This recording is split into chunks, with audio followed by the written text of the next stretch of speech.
Oh, there it is. Oh, shoot. Recorded live. I don't want you.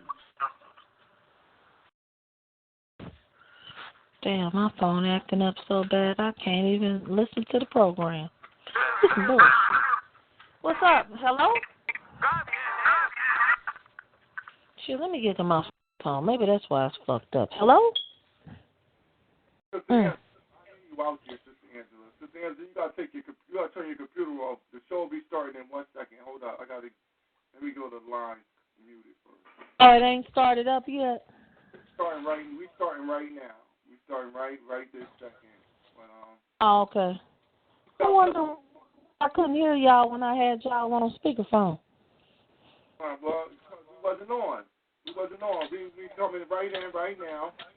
Black Power, everybody. Hold on, let us get our theme music together, get all these lines shut down. Stop. Shoot, I need to get on my phone charger. Do you know where my phone charger is? The white one? Right. Then I can talk in the bedroom. All right. We'll be right back in 1 second. All right.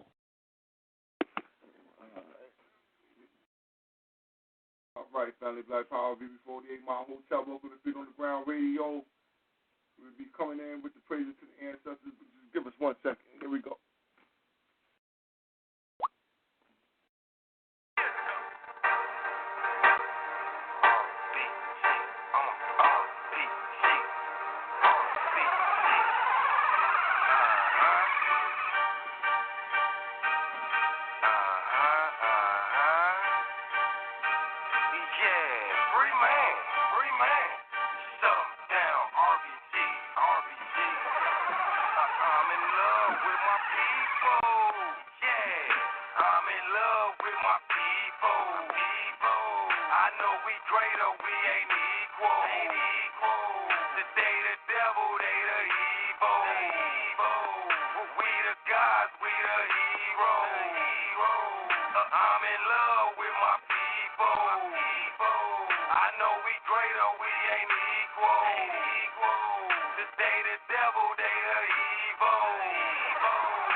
what I'm saying, negotiating with Satan.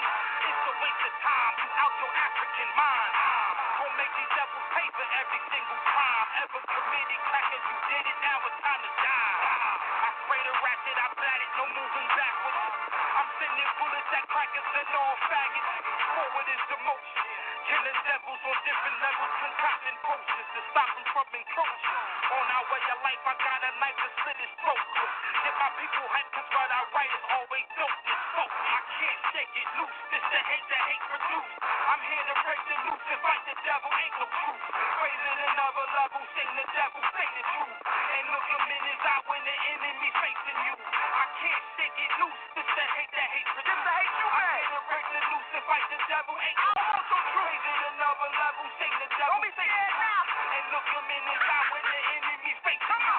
Take a step in my lane. I'm projecting the pain. Visions and pictures in my veins of a tortured and slain. So many sons and daughters slaughtered, some known on the name. Bringing my eye to the situation is why I came.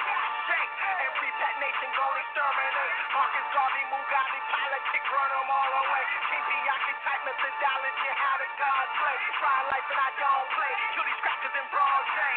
Enter the scene, got them clean and watch me swerve about it. Big juju in my pocket, I ain't worried about it. That go for grown-ups to babies. Salute my Baba Khaled, Muhammad. We solid, I call for violence is very valid. Yeah, murder these devils, it's divine order.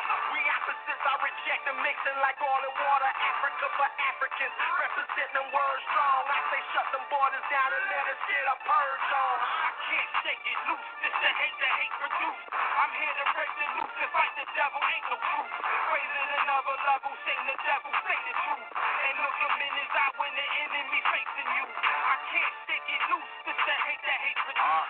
I'm here to break the noose and fight the devil, ain't no truth. Raise it another level, sing the devil, say the truth. And look him in his eye when the enemy facing you. This ain't no kumbaya vibe, my yasa is a war shot. That's my war cry, double H famine, it's war time. Devils want it all, with peaceful coexistence. Anti-separation, he's violently resistant. Kupe tech, Kuleka, hit the deck when bullets fly. The devil won't change and needs to be euthanized. For stupidness, foolish minds, you will get, use your blind. Suicide, trusting this cracker is suicide. Fool me once, shame on you. Fool me twice, you know the play. That peace talk is juvenile, it really don't hold no weight. Fighting hate with love sounds great in theory, but never ever work in history. Name one place that this cracker went. Name one place that this cracker left alone. I bet that they was war prone. Keep a piece in your wardrobe and know the world's a war zone. Brother asked last night what made me do it. I think I was probably at a Grizzlies game, and I was amazed by the number of us that stood up to their flag. And we all know that that flag has never represented us or our freedom. So at this time, just like the cracker would ask you to do, I'm going to ask you all to stand. Put your black power fist in the air. If any of you want the lyrics to this song or want the song, I do have a CD back there, but if you want the song in particular, I will give it to you. Because as the brother said, this is something that we should have at our event, to open up each event. Black Power event? Black Power! Oh, say, can you see presence of resting me? I say, you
All right, y'all. Praise Nat Turner. Glory to Garvey.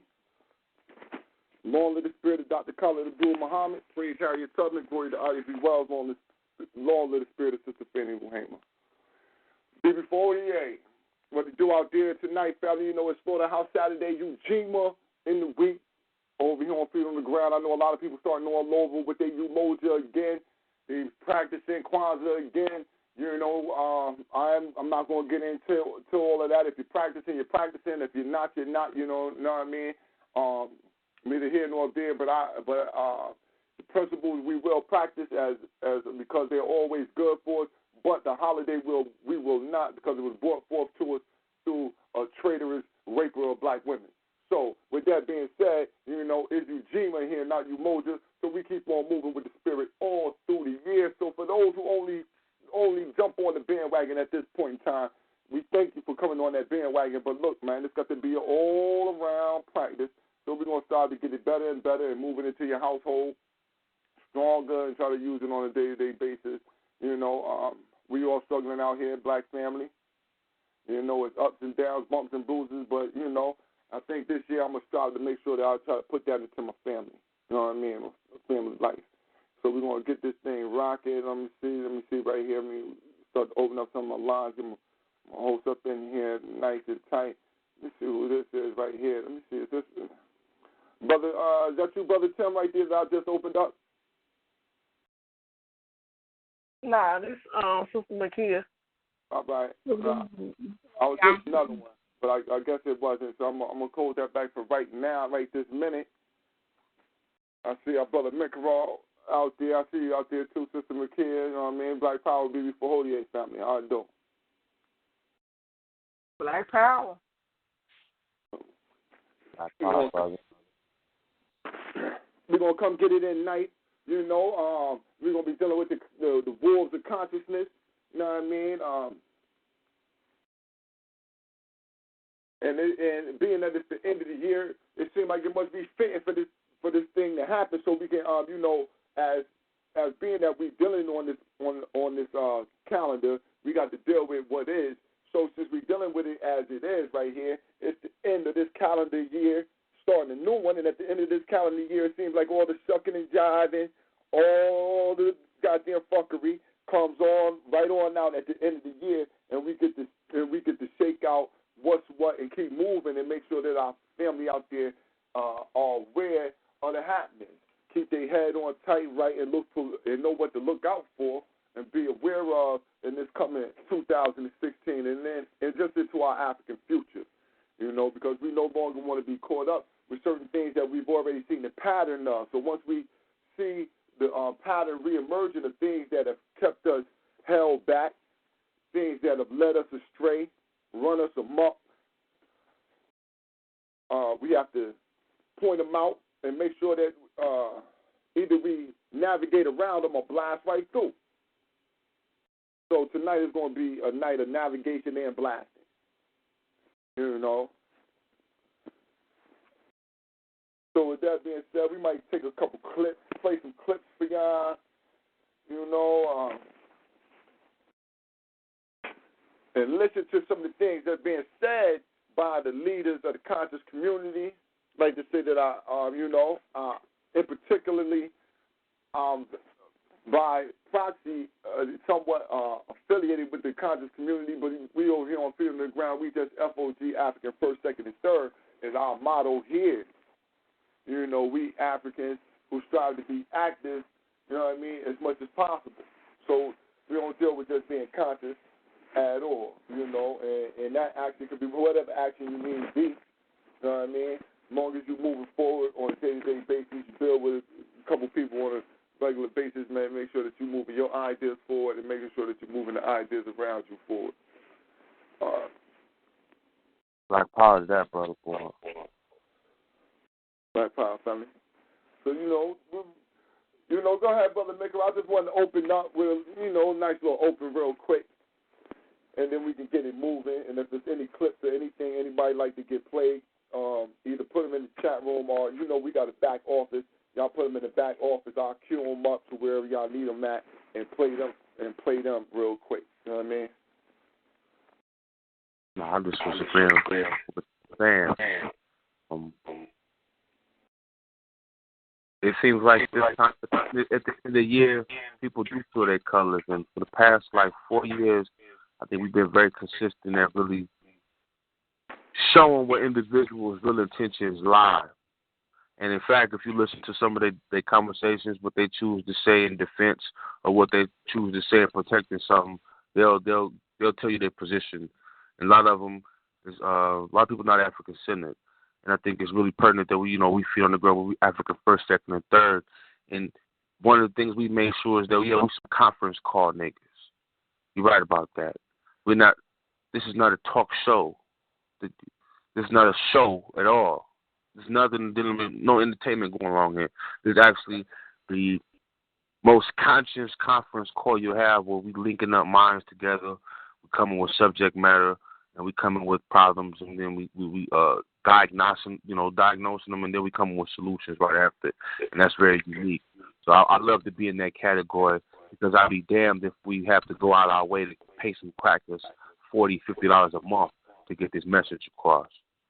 So, that's first thing I'm going to put that out there for niggas who call it FOG. Y'all not really going to talk to y'all conference call. Yeah, we will all that air some. Yes, indeed. And I love the title for tonight, Wolves of the Conscious Community, because what's going on right now is the key word for tonight, I think, is opportunists. And a lot of people are being opportunists in this new red, black, and green movement. I'm calling it new because to some extent it's becoming neo. Because a lot of motherfuckers just jumping in and really don't know there's really the foundations of red, black, and green that Marcus Garvey said on in Africa as being our focus of all political, social, and economic principles.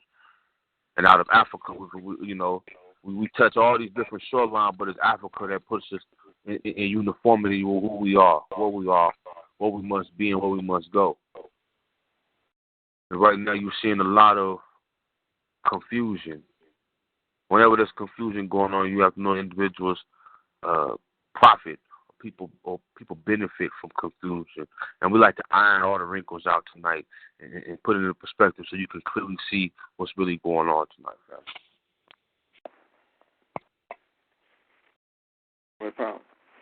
Let me check something real quick. Sister Camille, is that you?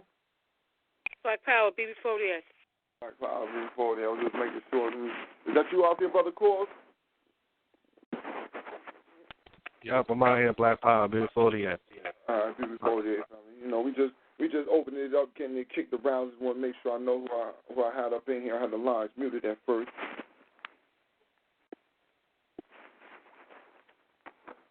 To make sure we set this thing off right, but and you're very correct, Brother Nicarag. You know what I mean? This is a platform where it's a conference call, a community call of the mind, man.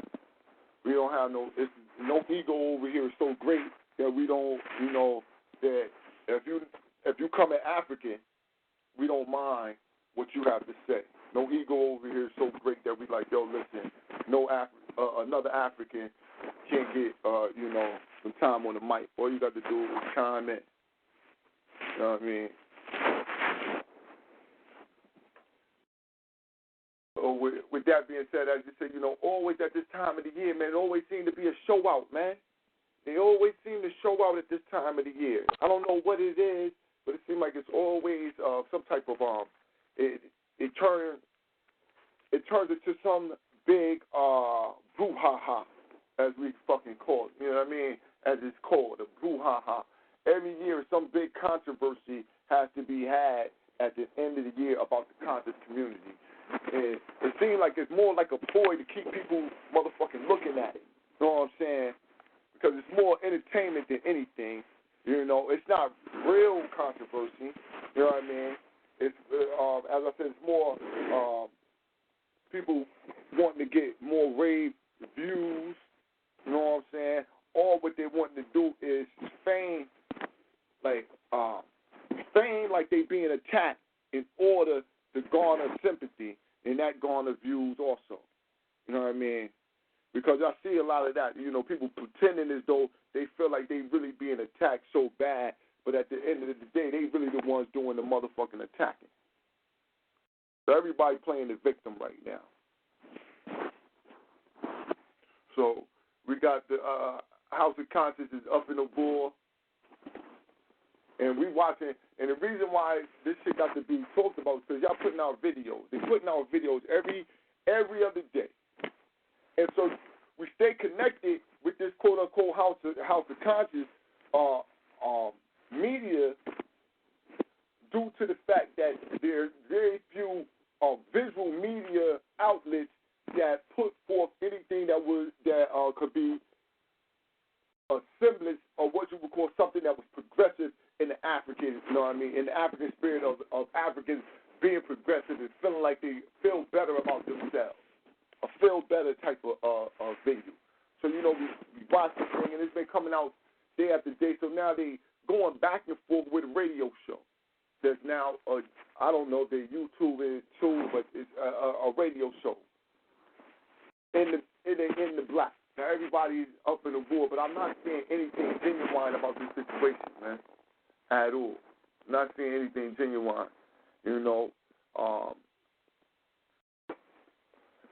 Seem like both sides seem like they like controversy, and I don't like the people being put in the middle of a motherfucking three-ring circus on the strip that they looking for something, and at the same time they are not privy to understanding exactly how entertainment goes. So when you looking for consciousness, you all of a sudden get caught up in the entertainment. Are you looking to be awakened, looking to be made aware, and you get caught up in the entertainment? Now, it's not about whether or not evolution is a real theory. It's about the people who bring you evolution and what they think. You know what I'm saying? It's no longer in regard to the science. It's no longer in regard to whether or not we should be dealing with Christians. It's whether or not people's character is what you think about their character.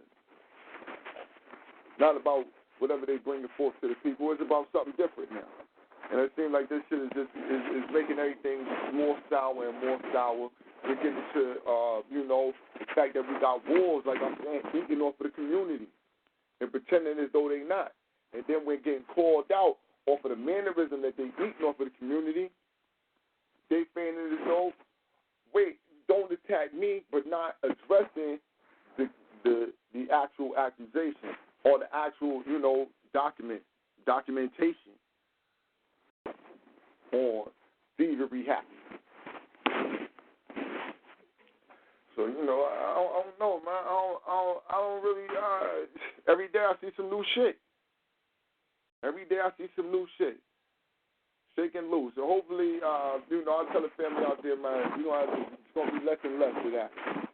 Just go more and more to the documentaries, more and more to Amos Wilson, the Shaka Musa Barashango, more and more to just find documentaries and go more and more to that.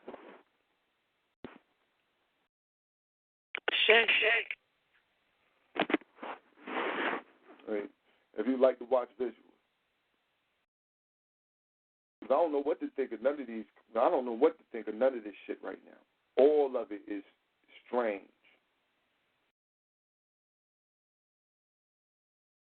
None of it seems like a way to really attract people and really move us forward. Not at all. It seems like capitalism to me. New form. Seems like some real jewelry going on. That's why niggas like fucking with the Hebrews all the time. Seems like some real jewelry going on right now. I have to agree with that, but if you notice, this is my observation. Everybody's observing the same thing I'm seeing regarding these events. Okay, we come from a people where nothing comes from nothing. We don't have gatherings for no reason. Meaning, the titles ain't fitting the cause because it ain't a cause. You know what I'm saying? What the fuck is a comedic Armageddon War Conference? What was it intended to produce? What did it produce? Man, what was to be destroyed at that point in time?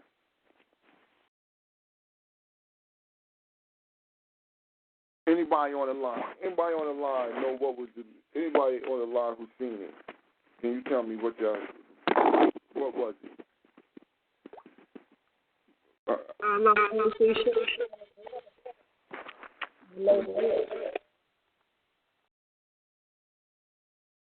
Only person that got the closest was Jim. I don't know what war type of thing was going on. What was the war tactics? Hold on. Let me get my brother up in here. I'm still, let me.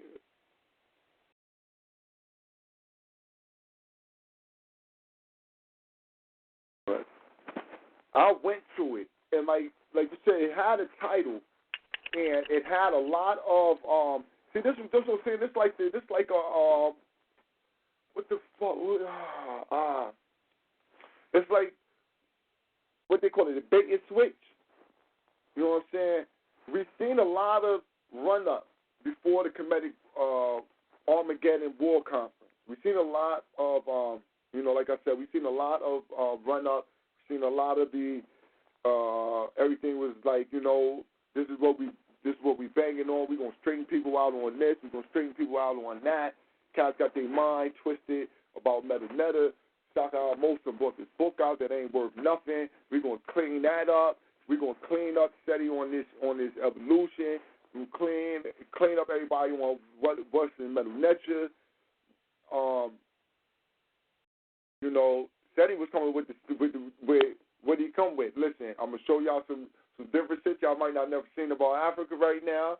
And what they talking about is this Kemetic board thing. They talking about this shit. The white man come from us. I'm gonna break that shit down and kill that. So that's my job today. Come in here and do what I do best. Make y'all wake the fuck up and show you that you dealing with a beast different than you. Period. That's my job. Y'all might not like it, but that's my job, and I'm gonna do that. And so he came in and did that shit. And nobody else really, it wasn't really. I didn't see what the theme of it, the whole title. I couldn't make what it was when I went there, though. You understand? It didn't fit what I saw there, and you couldn't understand what was really happening there. It was very confusing. It was a confused type of, because the way that the people went and ordered their order and everything, it was confusing to the people. You couldn't really keep a track of, the different arguments, or if there were different arguments. You understand? Because me watching all the run-up, I was seeing all these extra commercials, so I'm thinking that, all right, there's going to be discourse going back and forth between certain people. One person is going to come up and present a certain piece of information. The next person is going to be behind them, is going to present the next piece of information that is to go against or juxtapose what this first person was saying, or is just supposed to destroy somebody, and then you're supposed to add on another one, and then you get to the people who's sitting on the other side of that fence. But none of that happened. And I think due to the fact that, first of all, like I said, it's like a bait and switch. You have Shaka Amos on the cover. You got Polite on the cover. Neither one. Now, Polite didn't show up at all. I think Inky was on the cover, but he didn't speak. All right, Inky didn't speak. Shaka Amos spoke probably about 5 minutes. You know what I mean? So he wasn't there. And I'm going to tell you, Shaka Amos and Polite is like they core people. People like them. You know what I'm saying? People like them because they're so different. So people just like something that seems so different. So they like them. And so people came for that also.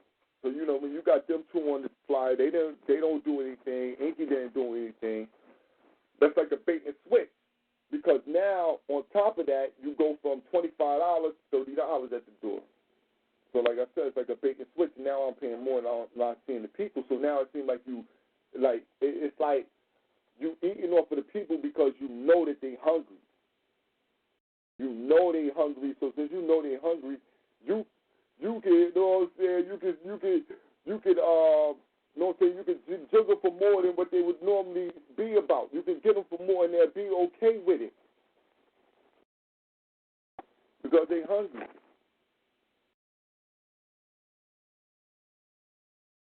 Like if you had $100 and you were starving, man, and the joker charged you and told you the hamburger was $50, you're going to pay for it. You're starving. It's not going to be nothing. You're going to do what you got to do to eat, period. Because you know you got to eat. So you're going to pay the cost. And that's why I think that people caught up in that situation and people see us and they know that we caught in that situation where we're going to pay the cost, period. We're going to pay the cost to be the boss. We want that. You know what I mean? So we've been checking and we've been looking and seeing all of y'all shit that y'all been putting up. You know, House of Conscience, we've been seeing what Uncle Keck and been putting up, and in the black. We're checking this little shit out now. Because y'all done made it super public and want everybody to know that y'all beefing. Want everybody to know. So now we know. And it seems like it's bullshit on both ends. People don't get caught in the middle. That's right.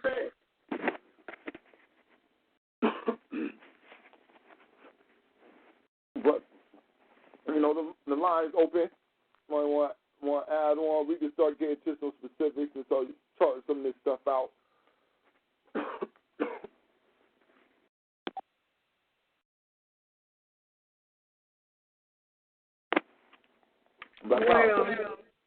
Go ahead. I know for me, you know, like I was saying earlier, you know, about the list of videos that I saw, you know, from their radio show.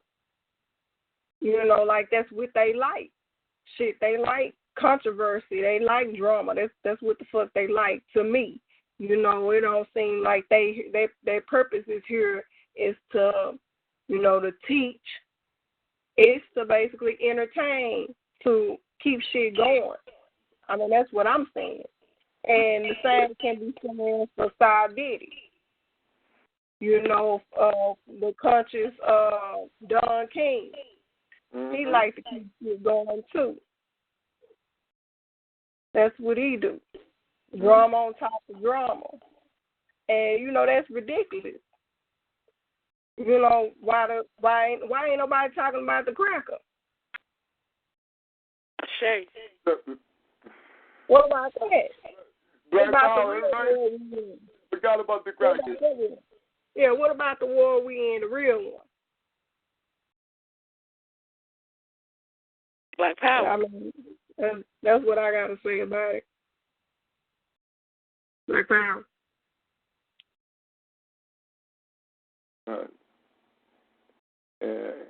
And I've seen some of the listing, like you say, you know, a lot of what you would call controversial topics, like that. You don't know what's going on. You know what I'm saying? You like, yo, this is just nonsensical now. And I got to the point where, listen, like I said, I don't mind some of the work that they, like, listen, right? I don't listen to in the black radio, but I've seen some of their shows. And I had to look at some of these shows because of some of the things that were said. So some of the information that they putting out, listen, man, if people duping the community, that shit need to be on fucking Front Street. If niggas is robbing the community, giving us concoctions that are poisonous and potentially cause health problems and you know what I mean, that could be fatal, then listen, man, that shit should be out. You know what I'm saying? That's nothing. Put that out. But then it comes to a point where what are you really out to do now? There's enough shit that crackers doing out here fucking us up that you didn't look. Now, what are you really out to do? Are you really out to just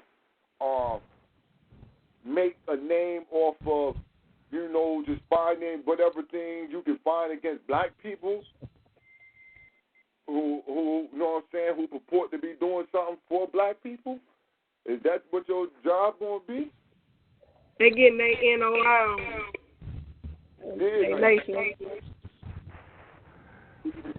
And that's their job. You know what I'm saying? But I understand when you on a platform and you're paying $100 a month, and you got to get them ratings. You got to get people looking at this. You got to be able to pay. So you get them to look at your ratings. So you get the right topics, you get the names, put them on YouTube, you get the commercials on your shit, and you get paid off of YouTube. You let the cracker motherfucking advertise solar lights and shit. And he advertises solar panels with a cracker dressed up like, hey, Roo.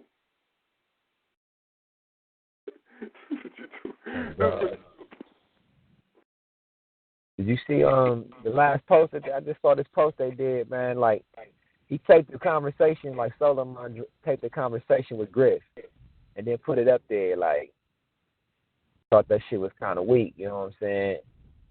Yo, that's like Griff, huh? Not right now, that's what we do. You know, it's the end of the year, man. There's nothing but the wolves of consciousness, man. They's coming out full fire. Like you said, you know what I'm saying? I listened to the thing from Grip. I thought it was going to be some real explosive, like real foul, grimy, but it wasn't exactly what I thought it was going to be. Nah, he just basically checked them and shit. They ain't like the way he checked them. You know what I'm saying? They should have just dealt with it straight up. But the behind the scenes shit is just kind of greasy. Like you talking to the nigga on the phone and he thinking y'all having a one-on-one convo. You taping this shit so you can upload it to YouTube, and she's like, yeah, he calling us to see if we take the video down. I'm like, I don't know. I thought that was a little bit, that was just like hoish to me, you know what I'm saying? Because the nigga, if you're going to do that, you should have told him, like, okay, listen, I'm taping the conversation, you know what I'm saying? So just to make sure nothing gets, you know, taken out of proportion, I'm taping this shit. So what is it that you really trying to say? But Griff hollering at him and he taping it and he posted it. And I'm like, I mean, you know what I'm saying? Thought that shit was hard. But that's the drama shit, though. I didn't feel like that shit was real shit, real nigga shit right there. Damn, listen, I didn't even catch that. That you know, I didn't catch that at all. But that's what we do. You got to watch who you're talking to. These niggas be on the phone, taping you and shit on the low. You don't know what the fuck's going on. You think you having a conversation with, you know what I'm saying, with a person, one-to-one conversation, they got the motherfucking tape on. That's what I always suspect. Nigga, you taping this, man. And that's grime. That's some grimy shit right there. It really is.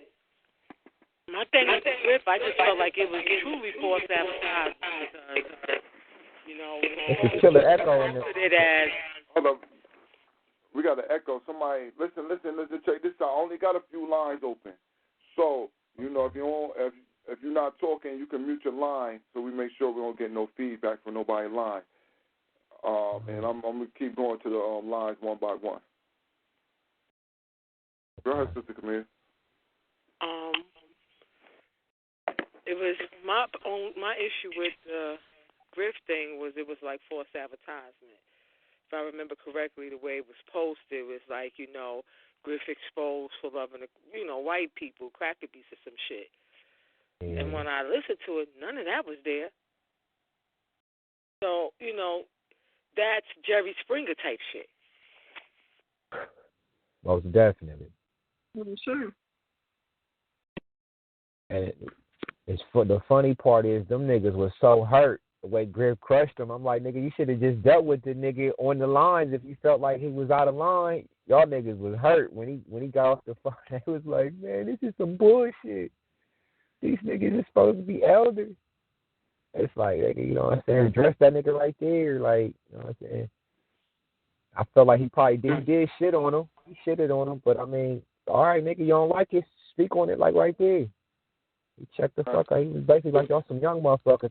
I think he thought they was trying to sensationalize the movement or whatever. It's like they was looking for some sensationalism. And Griff was like, man, fuck y'all. You know what I'm saying? Y'all niggas don't know nothing about this real shit. That's what I got from him. That's what I seen. He was like, fuck y'all. Because Griff do interviews every day. Griff do interviews every day. You know what I'm saying? Griff put his number out there publicly. You know what I'm saying? Nigga will answer the call a nigga. You know what I'm saying? So, he felt like you niggas wasted his time. You know what I'm saying? That's what pretty much what it sounded like. They was hurt. Yeah, man. But there's all, it all stem around this little, I don't know what happened at the House of Consciousness, but it seemed like, once a pimp named Polite put his foothold down, man, it seemed like that shit just going. It's going super entertainment, man. It seemed like and what I mean by that is the lecturing, the debate circuit. This is what they're calling it now. It's like it's more of let us keep the controversy going in order to have the people want to come in because they like controversy. You know what I mean? And it's because they're saying this to us. They're telling us that we like controversy. We like this. You know what I'm saying? That's the thing they talking about. Well, Polite is going up against his arch nemesis, his arch enemy and shit. You know what I mean? And we like to see. Nobody cares about that shit. Why the fuck is y'all still? See, you're losing me because now you're still debating fucking Hebrews. You're still keeping us lost in silly shit. When a pimp named Polite supposed to be a super mastermind genius in real estate. We need to be having a class in here where everybody that's paid all their motherfucking money, and you get us the motherfucker. You put the video up, and you showing us all your property, and you give us the motherfucking 3-hour crash course on getting this paper. Period. Well, you ain't no other shit. Now you ain't doing that. What the fuck is going on? Because we debating. We fucked up. Ain't no debate. Shay. So, I mean, that's where I'm at with it. I mean, discourse is good, all of that, that's good. But when y'all telling us things got a time and a place, man, we need to be moving forward. So, move forward. That's why up here ain't no debate. What the fuck? We ain't got time to debate. Fuck that. Ain't no debate. Look, we African first, second, and third. Ain't no debate. So fuck all that. Ain't no controversy. We don't need entertainment. We don't need you angry so you look back. Like, what's next? Tune in. Okay. You know what I'm saying? Tune in. That's the whole theme of it. Because somebody sat back and somebody wasn't there for the Black Power, but somebody would sit back and they was counting. And they said, you know what? It's like 500 niggas in this joint. Or it's about 600 niggas in this joint. It's about 1,000 niggas in this joint. Imagine if we was charging, and you see what I'm saying? Seeing this a little money there. And the money's there. The money's there for a theme. The theme didn't fit the cause. Wasn't no cause. See what I'm saying? Mm-hmm. I'm the motherfuckers out here, my nigga, who out here doing car washes just to bury their loved ones. And can't get 600 motherfuckers to give them $20. You know what I'm saying? I'm saying that to say, my nigga, we should be really controlling. So on that note right there, I have no problem with the question in that because he's an outsider. And he's an outsider looking to exploit. And that's a wolf. And the wolf is opportunist. Mm-hmm. I think several great points were brought up, and one really stuck with me because I remember leading up to this, there were videos put out. Polite was supposed to come with this incredible information because now he got family that guard the temples. I forgot which one it's supposed to be. Just found out. So he got information that SETI and Amara Squad don't know about. Boom, boom, bang. Even on they came on feet on the ground talking that. Supposed to be getting that shaka, da-da-da-da-da. None of that happened. And the classic shit with the metal netter. So bait and switch is real. And then it was like showtime at the Apollo. Anybody and everybody walking up.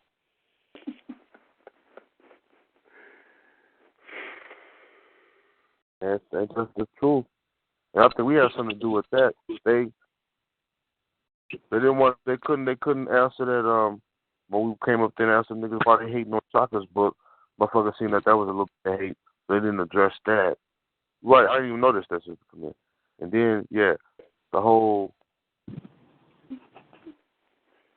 I didn't see nothing.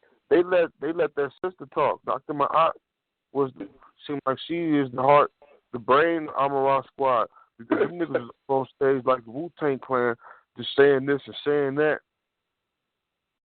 And then she came with the presentation. She really did the PowerPoint. You know what I'm saying?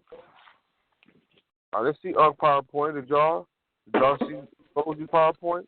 No, listen, no. Uncle and Gozy worked together. They tag team of one PowerPoint. So they had one PowerPoint. They did about 20 minutes together, 15, 20 minutes, and they was going back and forth. And you know, they was doing the skin zone chart and all that. But one thing that was just said was like Showtime at the Apollo. That's one thing. It was a feeling there of disorganized. You know what I mean? It was a feeling of disorganization where you know, it was just like we're trying to slide people in because it was malfunctions with some of the equipment. So because of the equipment malfunction, pieces of PowerPoints weren't presented at all, and then for a time, because of the fact that Polite and Shaka wasn't there, and Shaka didn't show up on time, they had to just put other people on. You know what I'm saying? They had to move things around and do things a little different to make sure that they ate the time up. Which in the end, thinking about it, which was some bullshit because they didn't have to eat the time up, and then they wouldn't have to charge the people extra money at the end because they didn't need to bring the other people up. They could have just kept the shit rolling. Okay. Man, really. Because now just thinking about it, because by the time they knew Shaka wasn't going to do his thing, that was early enough because Shaka came in halfway between when Seti was up there. Now, was that on the video? Did y'all see that when Shaka came in? I haven't watched. I saw Shaka. Oh, all right. Well, yeah, when he came in real quick. He came in real quick. It sounded like he was mad, too. Yeah, well, no. Sarnetta made it seem that way. Let me get it right. Yeah.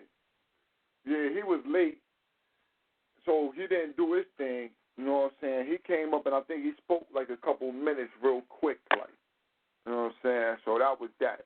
And then that went from there.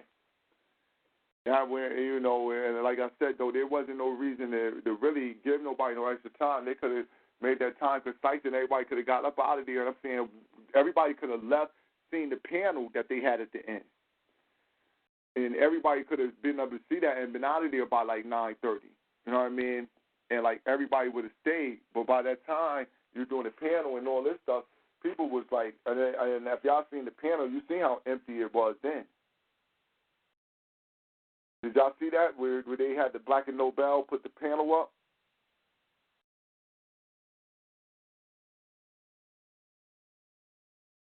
Yeah, I seen that man with Uncle and his white top.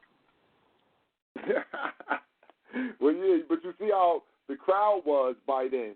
That's what I'm saying. They could have did that if they wouldn't have put them other people up there and used that time. They would have had more people there for the question and answer because I wanted to stay for the question and answer.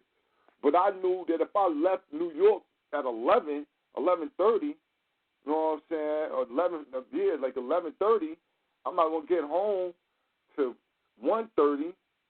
I'm not trying to get home at 1:30. I'm riding on the damn train. I ain't doing that. I'm not trying to leave the city at 11:30.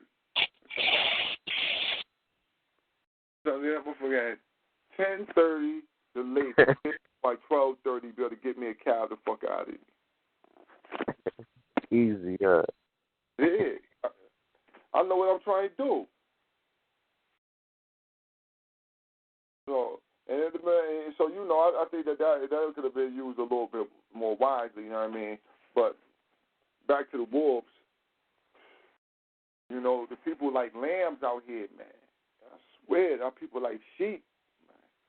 We're gonna have to straighten up.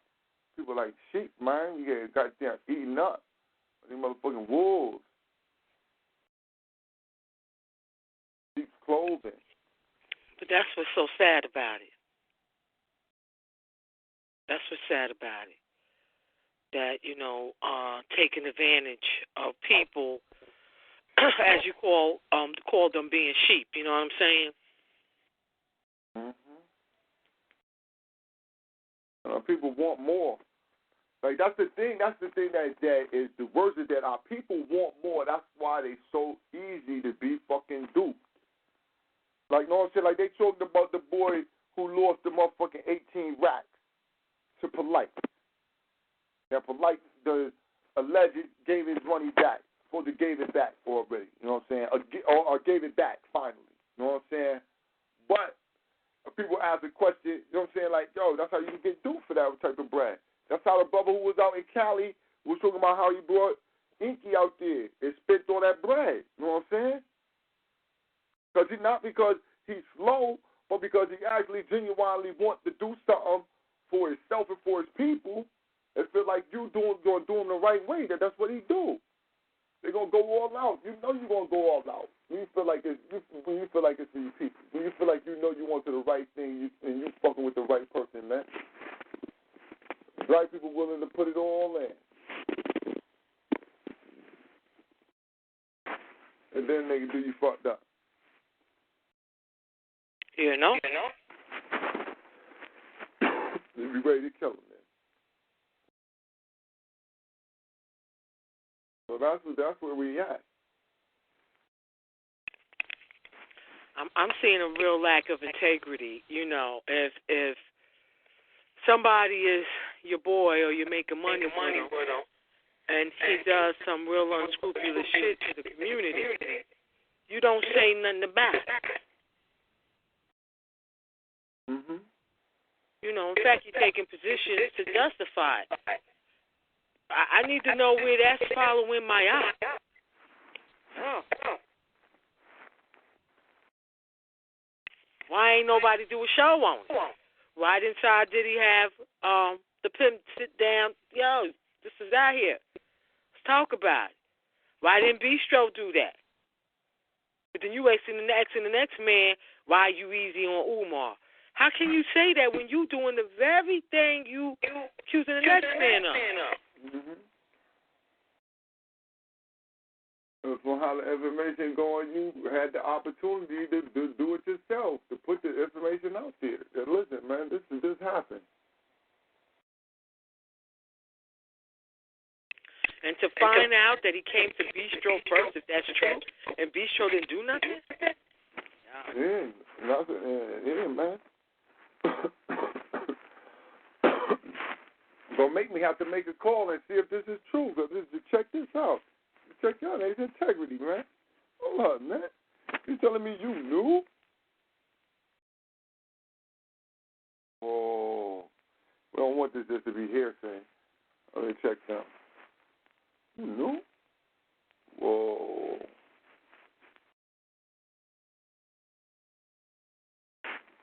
Don't let that be hearsay.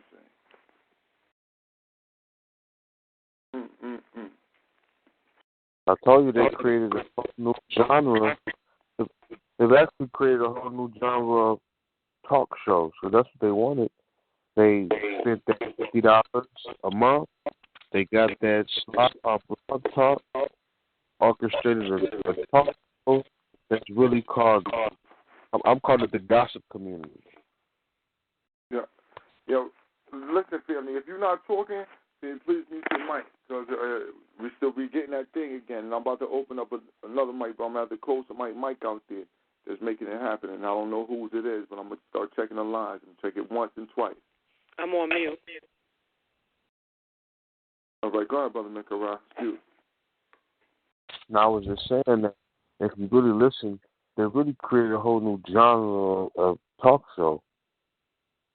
It goes beyond that of talk real solutions. It's really what they wanted. That's why they spent their money over there on Blog Talk. And and it's called the gossip community. It's really not something that's meaningful, productive. It's really just a bunch of gossip and idle talk coming from grown-ass men. And it's really for entertainment purposes only. Because if you were to talk to these individuals and ask them what kind of program, them niggas ain't even doing nothing in that regard. You know what I mean? And it should just be it should be looked upon as that, another form of gossip entertainment. Like we said earlier, Jerry Springer, you know, Under the Guys, you know, these niggas in the black, you know, it's got to be, you know, can't be on you, it got to be in you. You know what I'm saying? The black either, you know what I mean, in the black. You know. So their whole premise is faulty. You know, now them calling out certain individuals and you know, they're throwing rocks and living in a glass house. So we get to sit back and, like you said, see this real entertainment that fall out every year regarding niggas in this community. And I'll tell you one thing, our numbers are growing. But the numbers are growing, that don't mean there's a lot of real niggas out there. I'm gonna leave it at that. You know what I mean? Well, my thing is like the shit is kind of dangerous now, in a sense that I'm seeing the elders is kind of like the elder, you know, teachers in the community. It's kind of, you know, it's a transition incoming, man. The torch is passing, and you got these new niggas out here, and a lot of people coming into this information for the first fucking time, and they getting it from these niggas, man. That's the dangerous part about what the fuck is going on. When I was listening to I listened to one of the little fucking the posts from the Armageddon, that bullshit. And then one of the little young boys was up there, and he was like, you know, I really like Brother Polite. He was like, you know, Polite, you know, he can, you know, he's an elder, but he's still bringing the information the way that the young people can feel it. Like, he got money, he got a Bentley. Like, you know, I like that because, you know, he's able to show us, you know, appeal to the youth through the, basically saying through the materialistic shit, he can appeal to the youth because they not necessarily on a old, you know what I mean, the vibe of an older person. You know what I mean? They into the you know, the cars, clothes, the materialism and shit. I'm like, see, that's the danger when you got niggas like that out here with this type of information. Because, like I said, the elder teachers did that shit from the soul. You know what I'm saying? It was their life purpose to get this information to their people. These niggas is doing it for the motherfucking bread. They doing it for sin. You know what I'm saying? So that's the dangerous part about this shit. So them niggas constantly got to be checked. You know what I'm saying? That shit is crazy. Because the torch is getting passed, but you got, it's almost like when you got the elder, like the sensei teaching two students of self-defense. And the young one, one of them is like a benevolent, like he's a warrior for his clan. And the other one want to take the knowledge and go rule and conquer territory with that shit. And then he got to take the righteous soldier and be like, look, you got to keep your brother in check because I can see his heart is not pure. He wants to use the skills of the art in order to get power. He's hungry for power. He's not doing it for the people. So that's the danger that's popping right now, and you know, from my perspective. I agree with that. I would also like to add too is that one thing that is different for me is that these people, like you mentioned, the pimp, Polite, look who his teacher is, supposedly. He's coming out of foolishness, you know what I'm saying? He's coming out of motherfucker known for pimping the people, you know what I'm saying, with bullshit information, you know what I'm saying, plagiarized shit. It's not like he coming out of Dr. Ben or Ashwa Kwesi, somebody younger than Dr. Ben and them, you know, the next step, boom, boom, bang, like that. That's not the case. And the same thing with Bistro now. You know? So, right there, I don't even understand how the pimp named Polite was even allowed to grow, understanding what he coming out of. But it goes back to what I think it was Brother Bourne saying, how people are so thirsty for information. You know, they know that they've been shit ain't right. You know what I mean? And they want to do something about it, so that it's acceptable. You know, when half truths are given to them. No doubt. I think when Ultramatics I came on the show, we were asking him, like, to really speak on the new Big Six. And there are micro sixes running around as well. What we're witnessing right now is what happens when we use the European approach to throw money at how to solve a problem as the sole way to solve the problem. You see what I'm saying? Because we could have got a lot of shit solved if we would have had good intentions from the get-go. We having these fruitless-ass gatherings. What I mean when I say fruitless, meaning no seed. It ain't going to plant no seed of thought regarding anything that's going to grow. That's why the titles are so sketchy. And they don't have no themes. The theme is not in tune at all with the message that needs to be communicated as a whole. You don't see no uniformity regarding the message that everybody, you can have 12 speakers and still get uniformity. You know what I mean? Everybody had a different agenda when they came there. Oh, shit. Damn, I've been on mute this whole time. No doubt. You're saying that, Brother Mikarah, but that was what was so weird about the whole event. It was that watching the event, it was like an eclectic type of situation where you had all different types of people just thrown up there.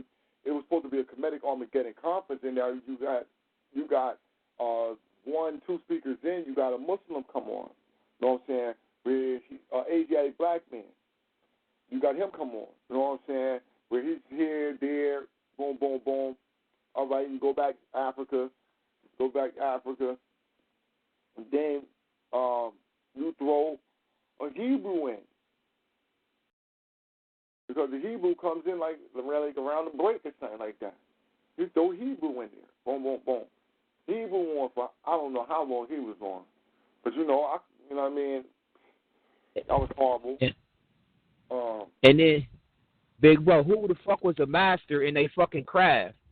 These niggas all got this particular position and belief. Nobody was a fucking master in they craft, even if that's what the fuck you believe or whatever. You ain't even got enough fucking knowledge and history of your own fucking your platform to be able to give the people no fucking pertinent information. Oh. Man. Then they terminology, and then they're not even citing. That's what I mean. SETI, niggas came to see SETI. Yeah. Pretty much. Yeah. Pretty much. That's it. All that other shit was side shows. None of that shit, other than the sister, Dr. None of that shit really was, I mean, come on. What was your memorable moment, my nigga?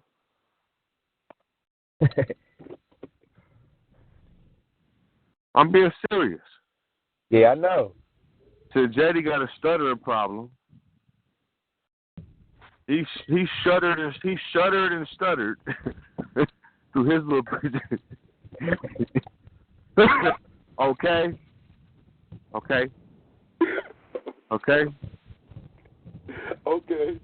He failed. He couldn't teach me, man. He would, you know what I mean? As a linguist, you would think you have a broader way of expressing information through different use of words, gestures, and you know what I mean? Okay. As a linguist, funny. I'm being real. Okay. I know you are. That's why I just laugh. Nigga said, as a linguist, the nigga should have a proper speech.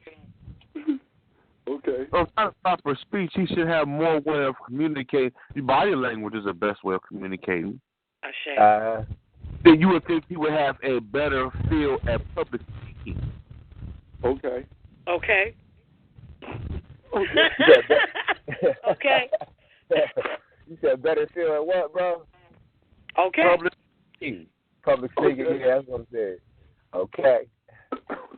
Because he was the first person that'll get on you, or he'll get on me. That's my motherfucking nemesis. I can't stand that motherfucker. I cannot stand that motherfucker. Because he's actually Captain Africa. I cannot stand that motherfucker because he's not. It's no hate, but as intelligent as he would like you to appear, as intelligent as he would like you to assume he is, he really ain't.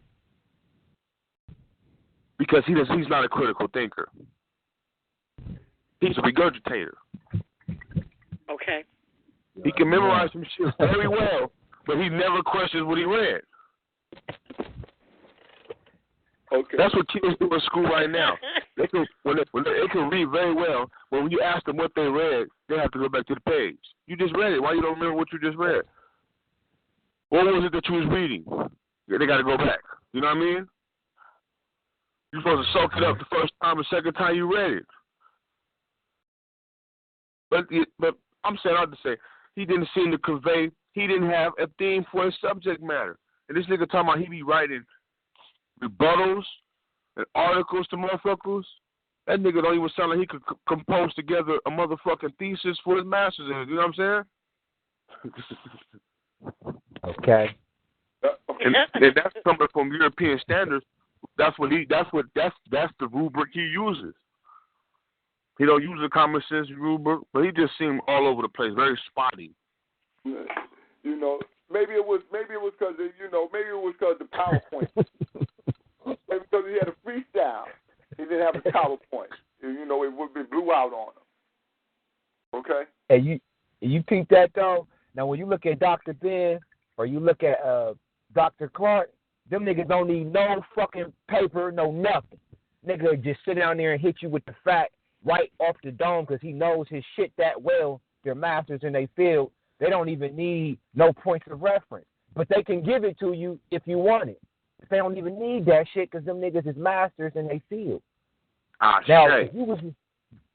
if you was studying that shit that they evolution for so long, some of that shit, you notice your boy always got his book with him. Motherfucking that nigga keeps that little paper back with him. Reggie stayed with some books. You know what I'm saying? Like, nigga, if you're really studying this shit, some of this shit would just stick in your memory and you would be able to reference it right off your dome if it was something that you was seriously into to the point where you battling niggas with this information. Nigga, you come ready. And only time I'm going to really go to my book is if I really want to get seriously detailed on a specific concept. Other than that, I can pretty much just, even when Seti doing certain shit, he don't even need no book. He just be like, nigga, you know what I'm saying? The 13th dynasty, yada, yada, yada, breaking the nigga down. So listen, right, this is how you know that's what he be doing, because Seti don't put no bunch of words up there. He put the pictures. And then just talk. And he, see, so that you know he got the fucking information in his head. He show you a picture and he go right through exactly what the fuck going on. He don't also show you a page and a bunch of writing and say, and see, that say, this. I see niggas take a page, put it up there, and read the shit. Only time I seen niggas said he do that is when it was the goddamn Bible, and he wanted you to see that this is come right out the Bible. But any other time, I ain't seen him do no shit like that. But I see these niggas put books up there and then read the book right to you, not paraphrase it. You know what I'm saying? Not just putting it in a roundabout and it's sitting there so you can see exactly what it say. None of that. And that's not professional. So they tell you in public speaking, or when you do it, when you compose a PowerPoint, to not read your PowerPoint. Yeah. Meaning you speak. Meaning if I got a paragraph, a page, or something that needs, let the audience read that, and you speak to it. Exactly. Shay. That's what it says. Yeah. Exactly. That's what you're supposed to do. You're supposed to read it to them. It's like that brother said, having a real grip on the information. But you ain't got to do that.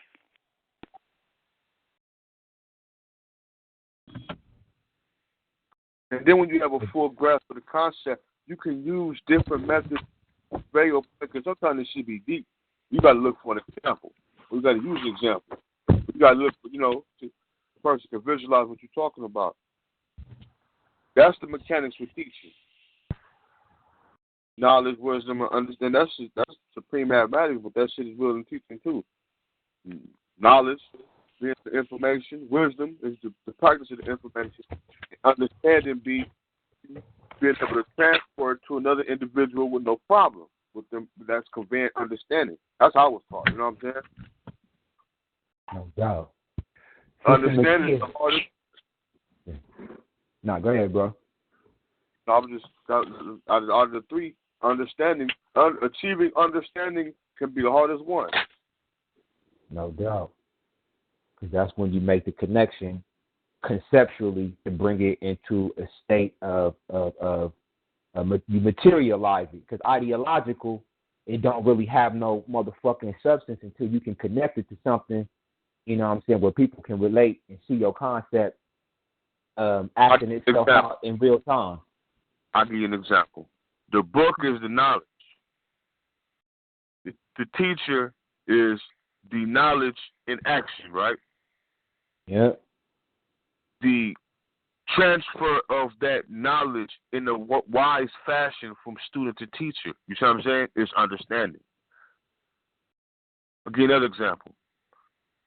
Imagine if I gave you a book to build your TV. That's the knowledge, right? No doubt. Then would be me showing you how to break down that TV, right? With the knowledge that we learned from that book, right? Mm-hmm. Understanding is once we can achieve that understanding is then me being over the phone telling you how to break that motherfucker down. You see what I'm saying? Without me being there and without that book. Feel me? Yeah, there you go. You showing me what I taught you. Remember that third week? Yeah, remember that third week we were dealing with transistors? It sounds like the transistor from you feel what I'm saying? You can only achieve that. You got solid knowledge and wisdom, and it's a solid repertoire of understanding going on. You know what I mean? You got it. So basically, you're saying, in essence, the application of what it is that you've been studying and learning. That's wisdom. Mm-hmm. Showing somebody else how to apply that knowledge in a wise fashion and getting because it's a receiver and a giver. You know what I'm saying? No doubt. Overstand, got you. You understand why I'm applying this knowledge in this way, right? Yes, I do. Why? Because it's wise. And you know what I mean? They can explain why. That's the understanding. You see what I'm saying? That's the hardest part. No question. And why I didn't open a specific, you went straight to the specific part of the TV because you knew what it was and why you did it. Because when you try to turn the power on, the shit never kicked on. So you didn't even waste your time going through no. The TV and that's the way to get a nigga. You know what I'm saying? The TV, your book. Here, nigga, that's how you fix the TV. That's knowledge, right? Damn. Okay. The wisdom is a nigga showing you how to do that shit in the physical while dealing with the knowledge. You know what I'm saying? Like, yeah, and I got a little wise in that shit. The understanding is being able to teach other motherfuckers. Like, you know how some people say, I can show you, but I can tell you. Yep. Yeah. You're right. Sister Makia said something real thorough, though. They be the ones that you can understand. You feel me?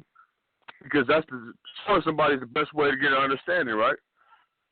No question. The understanding the best part. Sister Makia said something thorough when she pointed out, like, about Sonetta. See, that nigga had to already know that Polite wasn't going to show up.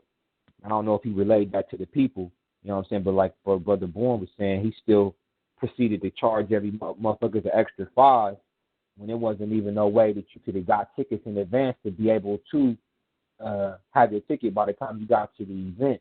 But he knew that one of the headliners wasn't going to be there. So like I said, the bait and switch was live, and the nigga really just, when you look at any video that he do, I was watching some shit that they did the other day, Brother Larry and them.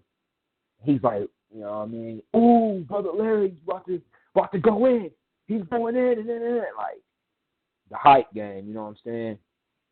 And I ain't shitting on a nigga to a certain degree. Okay, nigga, I see you trying to get, you know what I'm saying, motherfuckers to peep your shit out, but you know what I'm saying? motherfucker got to call a spade at the end of the day. I don't necessarily even think Sarnetta is in it to get the knowledge out. He always says that shit, though. He always says, yeah, man, we got to get the knowledge out. Like, if it wasn't for him, a lot of this shit wouldn't get out there.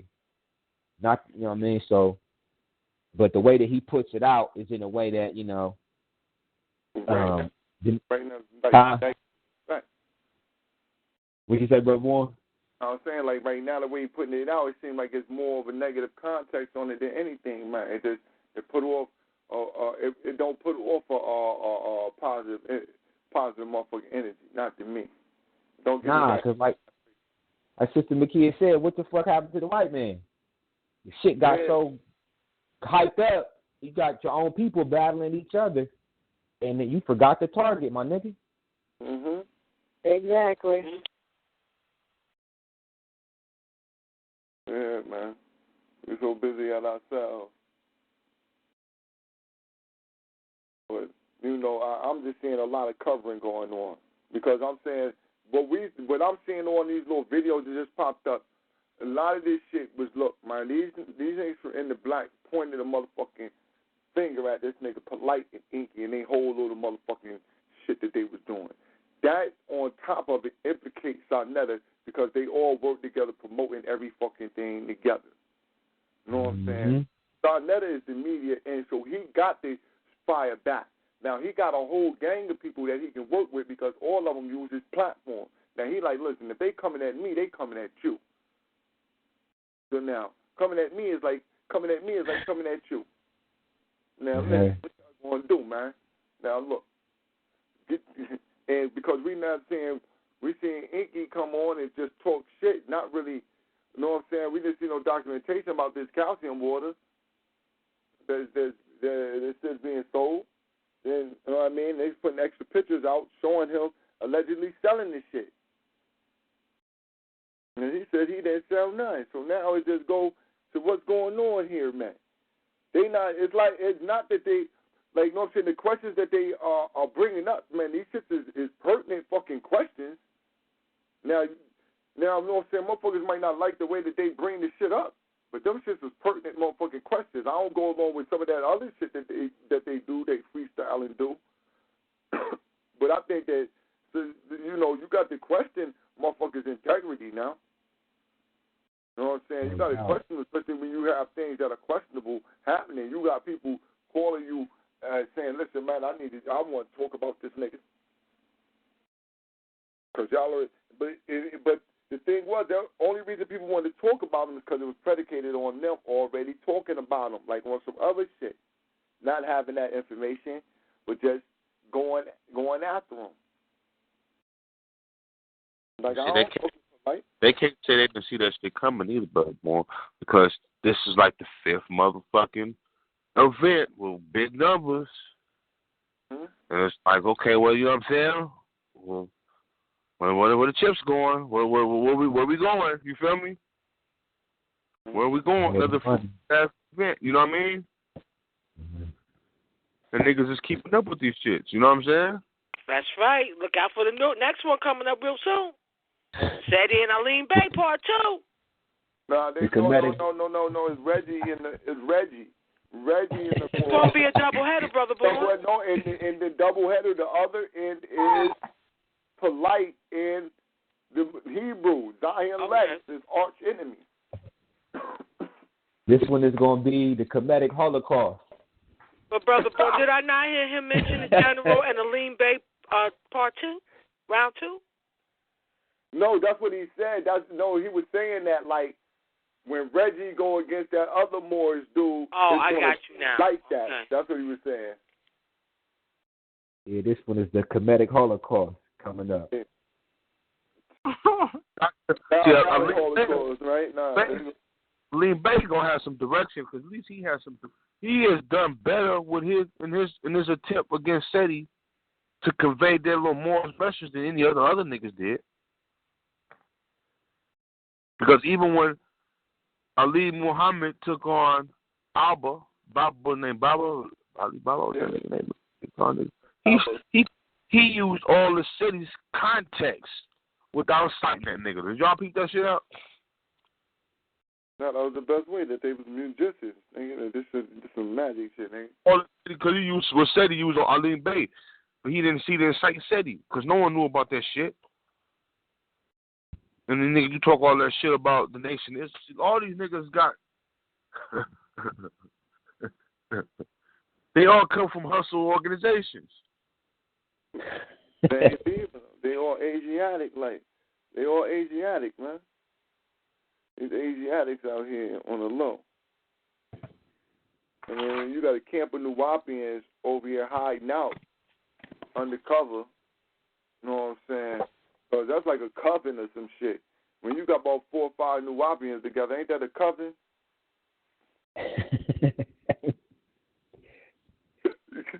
You know, they were witchcraft to go on in there. I'm going through So, you know, there ain't no... These niggas is Pied Piper. The Pied Piper with the conscious community. Son, you can't listen. Look, man, fuck that real shit. A gang of Nuwapians together who don't really try to act like they ain't Nuwapians no more, but they all fuck with each other. Son, man, you gotta touch that, man. Hey. And that's the thing, big bro. I heard one of the little young boys that was coming up there. He said he's a fucking Nuwabian. He was like, you know, Nuwabian, we got culture. When this nigga was on this shit, I'm like, oh, fuck. Right. See, this is the danger when you got these niggas. Like I said, this is passing of the torch. You got niggas with the torch that's corrupt. The torch is the knowledge. Go ahead. I seen them out there. Yeah. We was in the hangout side. I was just looking, right, when I was coming, I don't know if I was coming back in or something, but I had the hangout on. So I had the hangout. And he was outside when I was out there. So I had him on the hangout for a second. He out there sitting out there on the podium talking crazy with the like he got some jewels and shit. So man, listen, man, they bring in all Nuwapians up, man. That's what the young boys listen. They bring 2 Nuwapians, and then this young boy Pharaoh. Then they got a couple other new ones, man. They got a couple of young boys, but they're not on the master teachers, man. They on the master wow shit. Hello? The master. Mm-hmm. The master rapist. I have a question.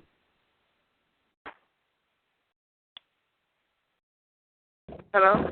The line open. All right, I just have a question. What was the original purpose of the debate? Like when it was done right? You know what I'm saying? Like what was the original reason for them, and how did it get from that to where it is right now? Because it just seems to me like it's more of a competition. Well, you know, the first real big one, right? The first big one that was the comeback of the debate in this modern era of debate with African folk, and what you would call, you know, in the African community, like this was Ali Day Steady. And the thing was that Africans was looked at as though we were some type of degenerates, and as though black people didn't come from Africa, and this stuff was all made up, that we was AIDS and all type of shit. And so Moors was putting information like that. So Seti decided to come on in and have a debate to clean that up. And so the first premise was cleaning up of lies that have been told on Africans and then on the African community, and give us back a sense of pride. That's what the initial theme was, because that's how basically most of them were put together. Then you had Natural Tahuti debating Ali Muhammad. You know, he's standing on the side of Africa. You had Natural Tahuti debating Wesley Muhammad, standing on the side of Africa. You know what I'm saying? Then you had Seti debating Naji Raji Rail, standing on the side of Africa. You had Polite all of a sudden pretend like he was African, battling against Tazariak, and got his ass handed to him. And you know what I'm saying? And so, you know, that's what it was. He SETI. After he lost the SETI, he started claiming he was African. Yeah, after he lost the SETI, he claimed he was African. Yeah, but it was basically that people was really looking at Africans and what we was becoming as new Africans as something that wasn't worthwhile, and was trying to push all type of different shit on us. So that's what went on.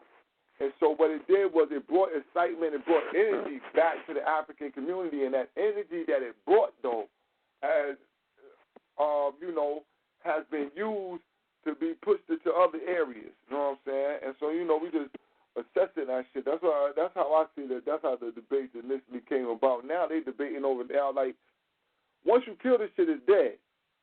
I don't understand the reason to debate Hebrews on anything. Debate no Muslims on nothing. Debate no Moors on anything. It's a wrap. And so when the people like, all right, first of all, I'm sorry to keep breaking. I'm just trying to understand. I don't know all of these people. I listen to y'all. I haven't found anything that y'all say on this show to be a lie. So that's why I just tend to just listen to this radio show. I don't really listen to too many other ones because it's just too confusing for me. But when you do find out that they're not doing what they're supposed to do, there's no committee or whatever you want to call it, no elders, nobody that's going to, like, do some sort of intervention to, like, yoke these people up. It'd be like, you know what I'm saying, like, because, like, even in a family, if it's you know what I'm saying, something as serious as, like, a cousin that, you know can't be around because they steal, or, you know what I'm saying, then, or somebody that done something to one of the children or something, then the family coming together to, like, go check him. So this is real serious. Like, I hear y'all saying, these people are hungry. That's what, our family situation was when we came there. I'm just glad we came across feet on the ground, because we could have been caught up into some foolishness right about now. So I thank y'all. But what happens to the people that's not doing what they got to do? Because, like, they need to be exposed straight up and down. Because if it was T.D. Jakes, everybody would be singing all over the fucking place. If it was that white-ass crapper man, I'll forget his fucking name, Joe, whatever the hell, if one of them high-powered pastors right now was doing something they had no business doing, Eddie Long and all of them included, everybody would be on every social media, all on CNN, telling it like it ain't no fucking tomorrow. But we can't expose these motherfuckers that's supposed to be giving our people the truth. People coming out of church right now, they're going to be needing stuff to help them. And it's like they're coming out of church looking for another fucking Messiah, another Jesus. And that's what these niggas is doing. They trying to be the next Jesus, and they need to be removed. Black power. Woo. Black power. And I know y'all heard me go off about Beanie. So when y'all ready to hear, I'll let you know. Because I couldn't take it no more. And like I said, if I disrespected anybody who believed in him or who followed him, I apologize. I just couldn't take it no more. If you don't do that. Hold on. We got but I honestly thank y'all for Hold on one second. We got mad background. Somebody got something nasty going on in their background. Can y'all please clear that up? I don't know what that was. All right. All right, go ahead. But, yeah, it's just I'm not understanding why these people can't be called out. Because I was always taught the bigger you are, the harder you fall. Oh, damn, I was to open up the line.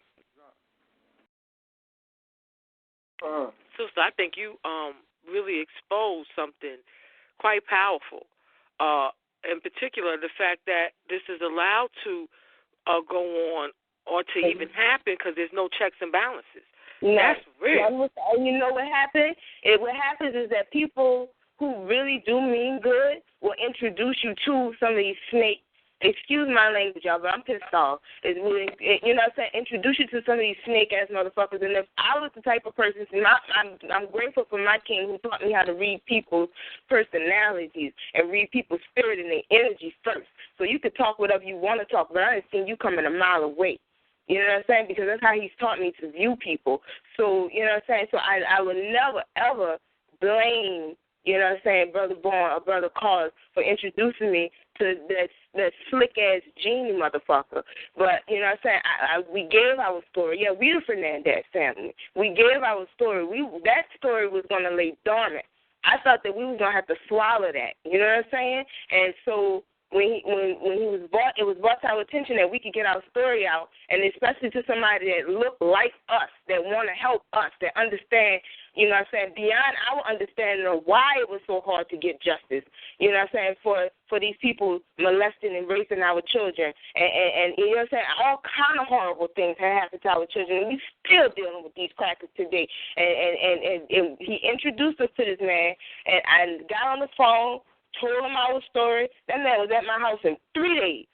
I ain't never seen no shit like that. But you best believe when he came, he broke bread.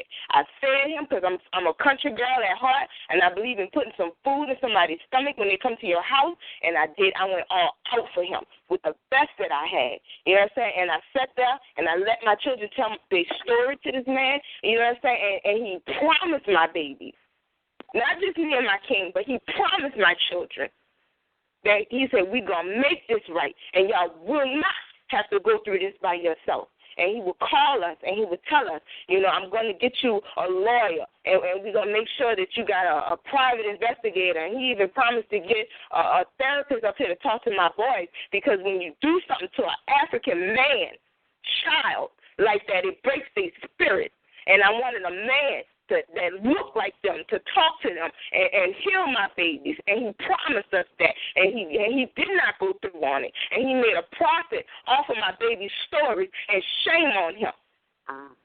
But it do not take away from what me and my husband have been taught through Feet on the Ground. And I just need y'all to understand that we still know that y'all telling the truth, and we appreciate everything that y'all do. But fuck Genie. And I'm sorry if it hurt anybody's feelings, but he lied to my babies. He lied because he had us thinking that we were supposed to set them children up, and we was ready to go to war.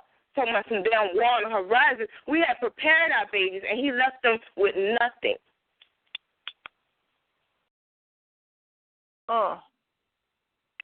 That's real right there. Queen, I don't think you got to apologize for speaking your truth. Thank you. Black power on that, sis. And we didn't even get a goddamn copy of the DVD. And he took the shit down. And he took it down off of YouTube. Punk ass. Wow.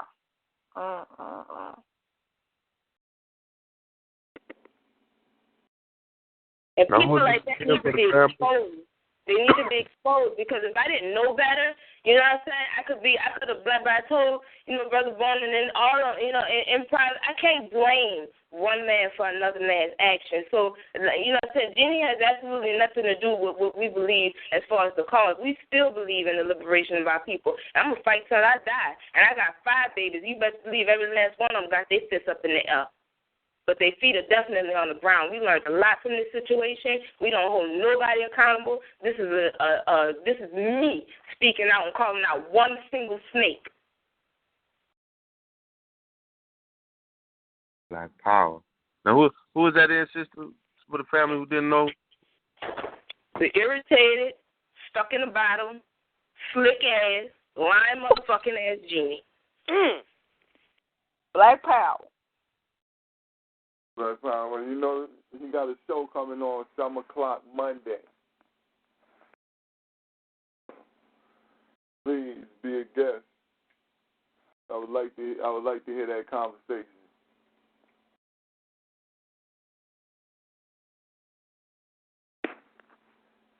Word up. I definitely call in and hold you down, Queen.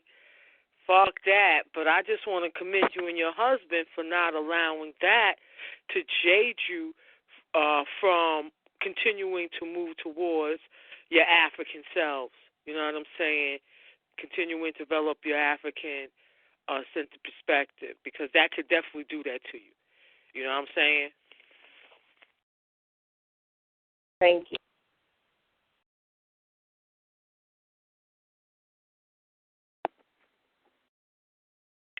But the Queen did throw something out there. I mean, where are the checks and balances?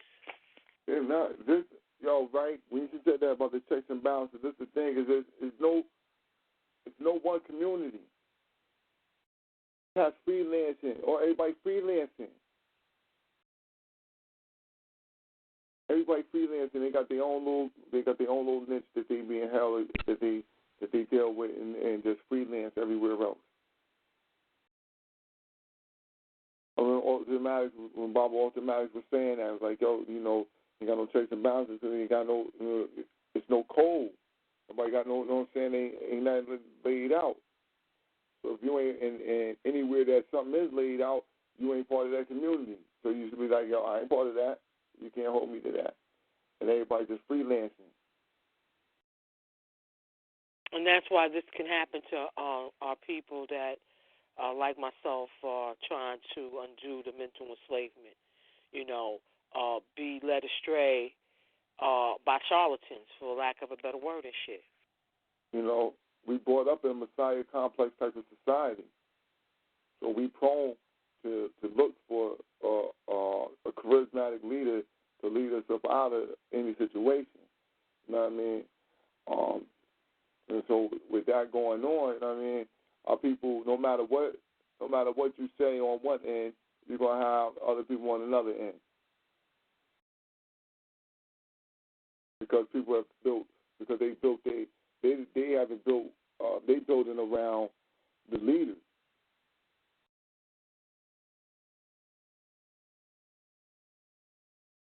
I just wanted to say something. I know I'm kind of gonna be off a little bit off the subject, but the Queen, Sister Camille, had mentioned earlier about it being mentioned that Sadidi had woke up millions of people, and I know I had commented. I was like, yeah, he put the information out there, so yeah, he do, wake people up.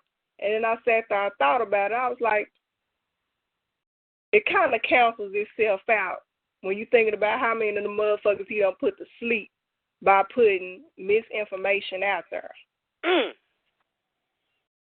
Black power. And that's been on my mind, Queen. So I had to,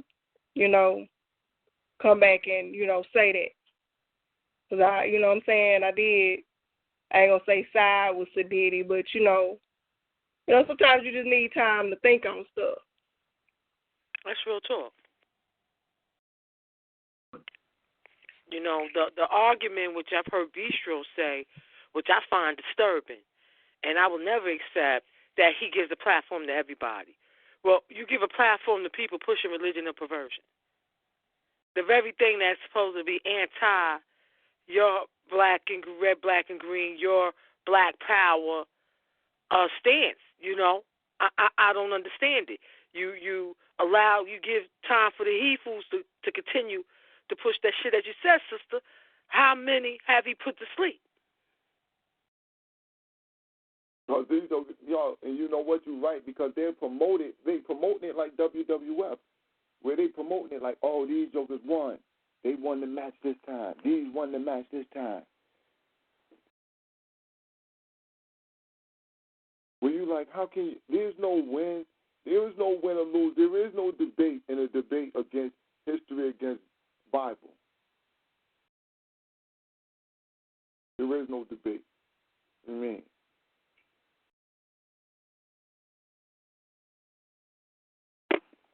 Shay. So with this shit, how they definitely keep us. What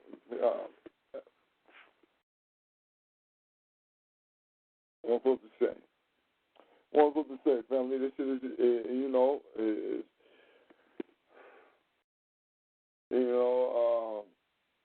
see how the sisters here head off on the irritated genie. You know what I mean? Like I said, I would just be, I would really like to hear exactly what the response would be to that.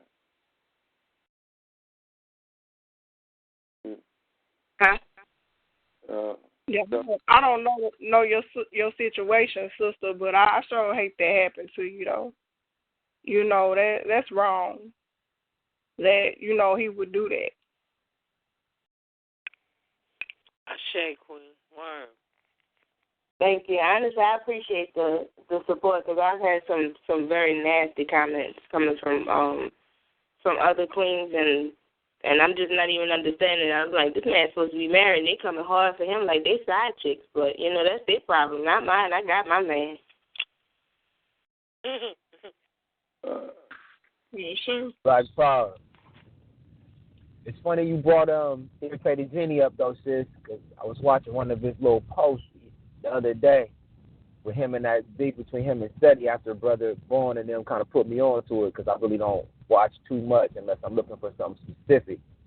And, man, he did an interview with this dude, man, and I can't remember which post it was, but the nigga was looking like he was rattled, man. His behaviors, his mannerisms was off. And I seen him on other posts and videos, and I'm like, man, this dude don't look right, man. And then he made a comparison. The dude was like, well, what's the beef between you and Seti? He said, well, it's kind of like this. You had Haru, and then you had Set, you know. And I'm Haru, you know what I'm saying? My destiny is already set out. And then Set was like, you know what I'm saying, the troublemaker, you know what I mean? And basically he labeled Seti as like the bad guy. He was the good guy, and he just wants Seti to clean up his lane. He liked what Seti bringing, and Seti need to quit cussing and quit saying the end. And I'm like, you know, first of all, each individual got their own gifts, and each individual approaching, you know what I'm saying, the liberation of our people from their own personal angle.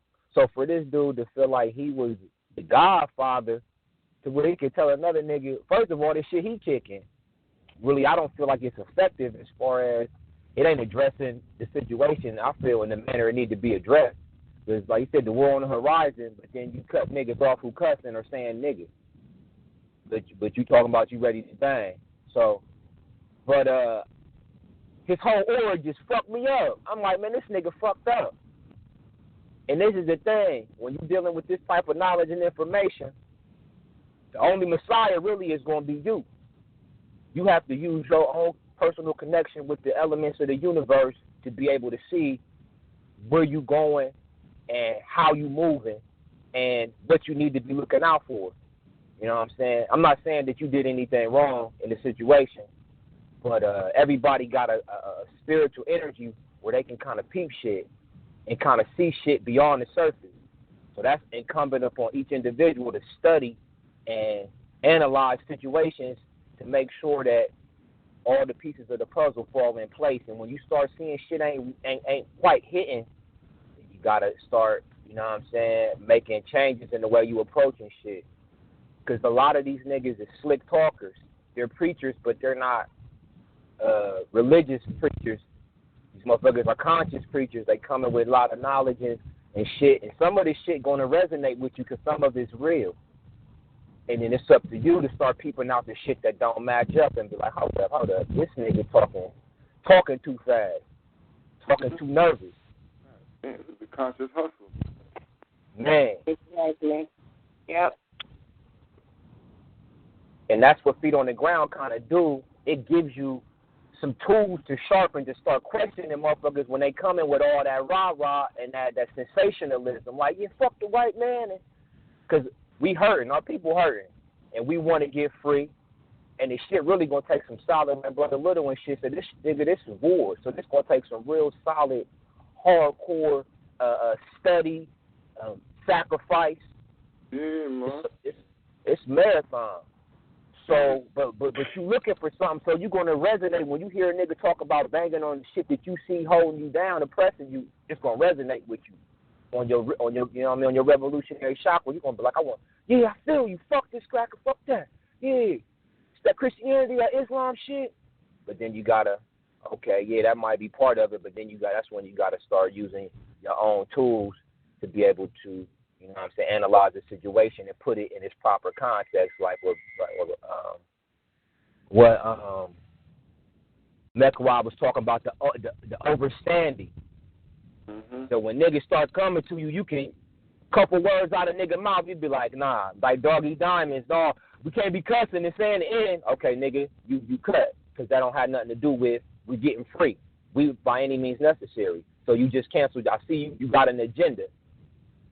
Certain shit motherfuckers do, you can tell they got an agenda just by the things they say, certain little words they using, certain little, the way a nigga dressing. You see a motherfucker talking about red, black, and green, and he got a cross on, and you understand, like, okay, this nigga, something is off, because if he knew about African, liberation and African spiritual systems, he wouldn't be rocking that. But that's contradictory. Nigga might have some pertinent information, but then you got to start to put everything in its context. And you can no longer follow the individual as much as you got to go where the knowledge and the information is taken. You fuck this nigga or fuck this female, fuck this man. You're right about that. But yeah, that's some fuck shit. Fuck that nigga. Fuck Genie. I don't feel his vibe. He be on some sucker shit. He trying to get paid. That's my take on it. And I'm sorry that he took it, because when telling your story like that about your children, that's what I mean. That's personal information. You're not just going to share that with nobody. So for him to run you around like that, that's fucked up. So I'm glad the ancestors been holding you down, helping you push your shit forward, like your sister Camille said.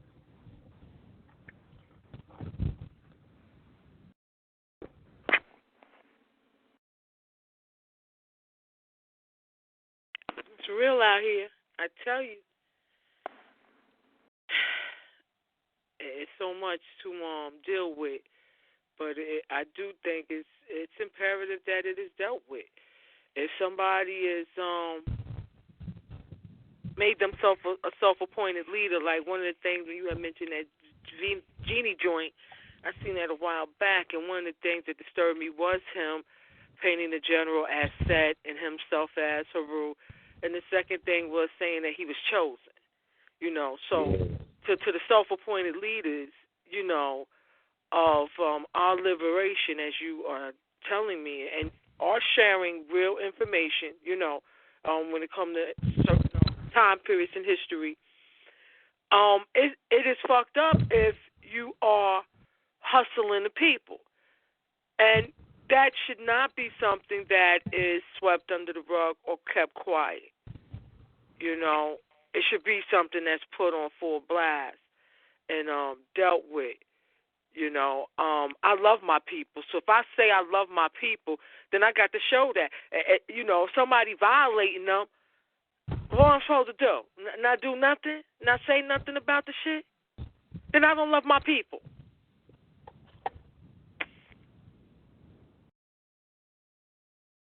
Shit, black power to that. Black power.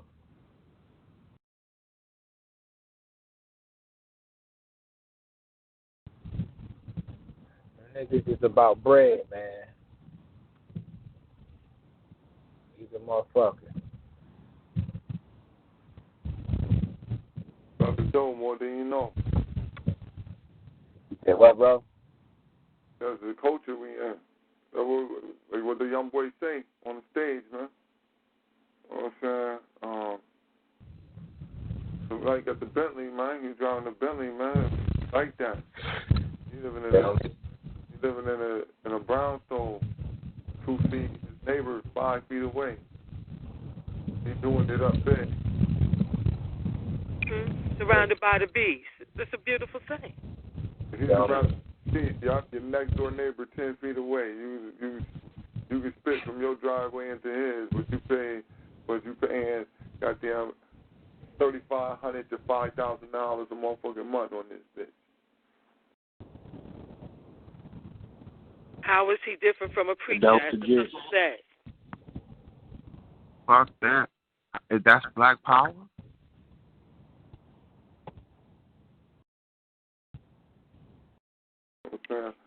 Black power is pulling up in my Bentley, my nigga?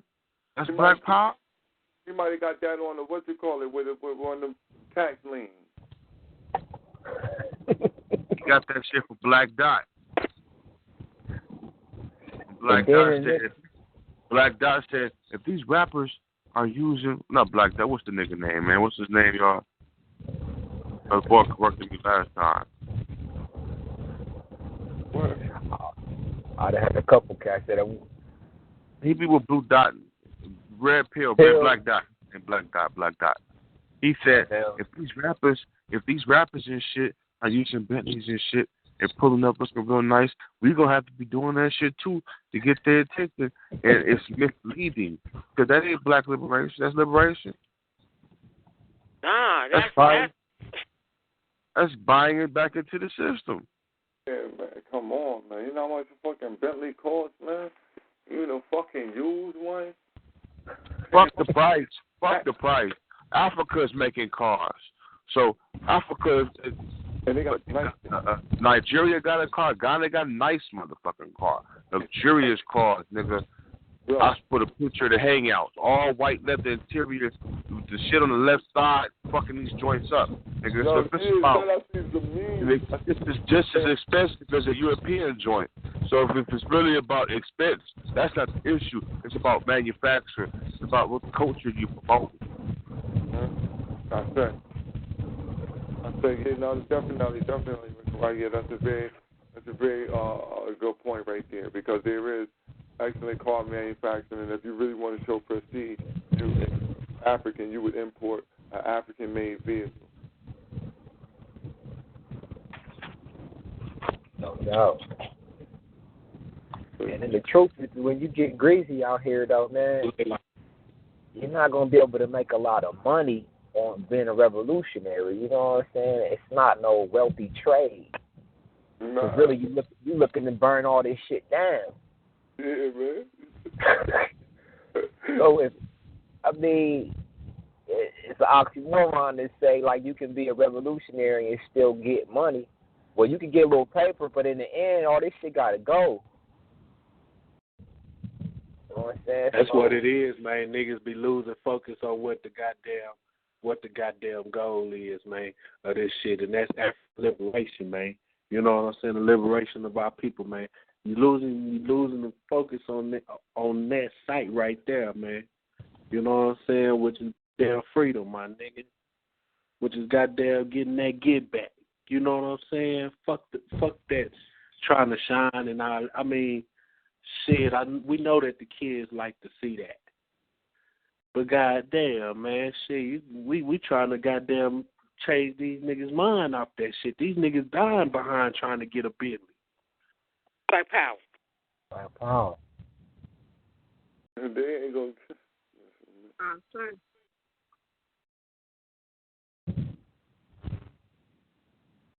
So the resources that you do get should be coming back, you know what I'm saying, to fund and finance your agenda.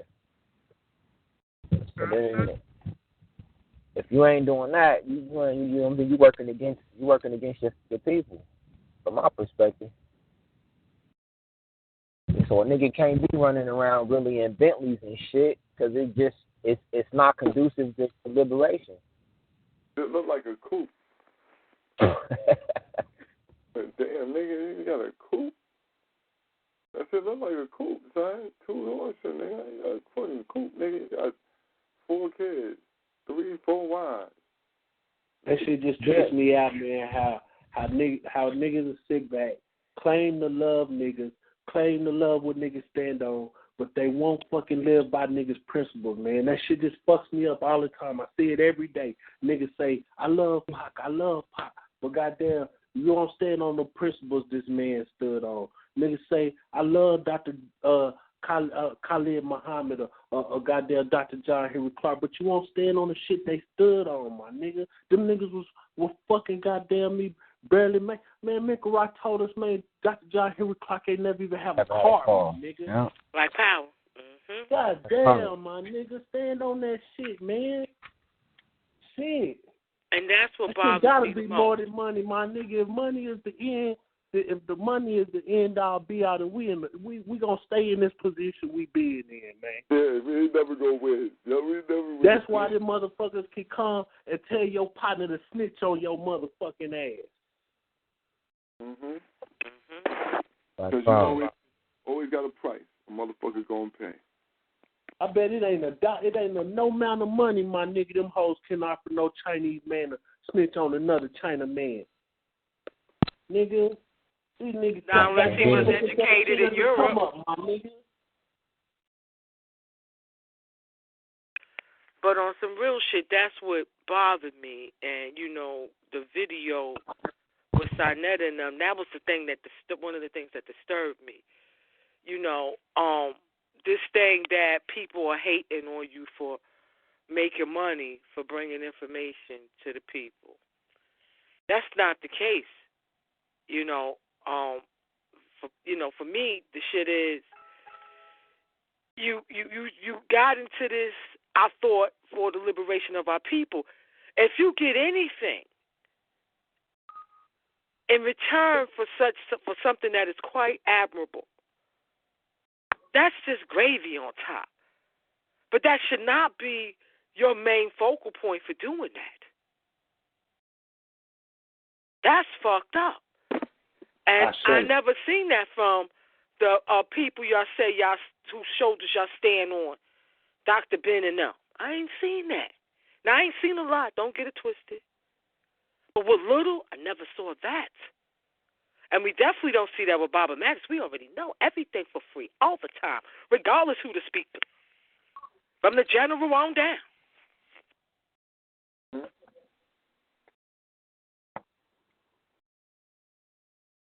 Mm-hmm. Because out of the love of the people going to make sure this shit is straight. Exactly, man. Exactly. No problem with that. We don't have no problem with paying. We don't have no problem with giving. We'll give to it hurt. Poor people, listen, poor people do 80% plus of the giving to these motherfucking charities. Black Power. Mm-hmm. It's the poor people who give. So we know what it's like to not have. So we Black Power.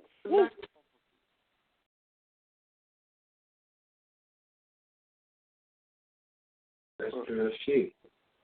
So we don't have no problem with that, and you know we don't want to deal on that principle. You know what I'm saying? So this and when you look at these conferences and lectures, to go with what you said, brother boy, shit, most times these niggas just barely making it going to them motherfuckers.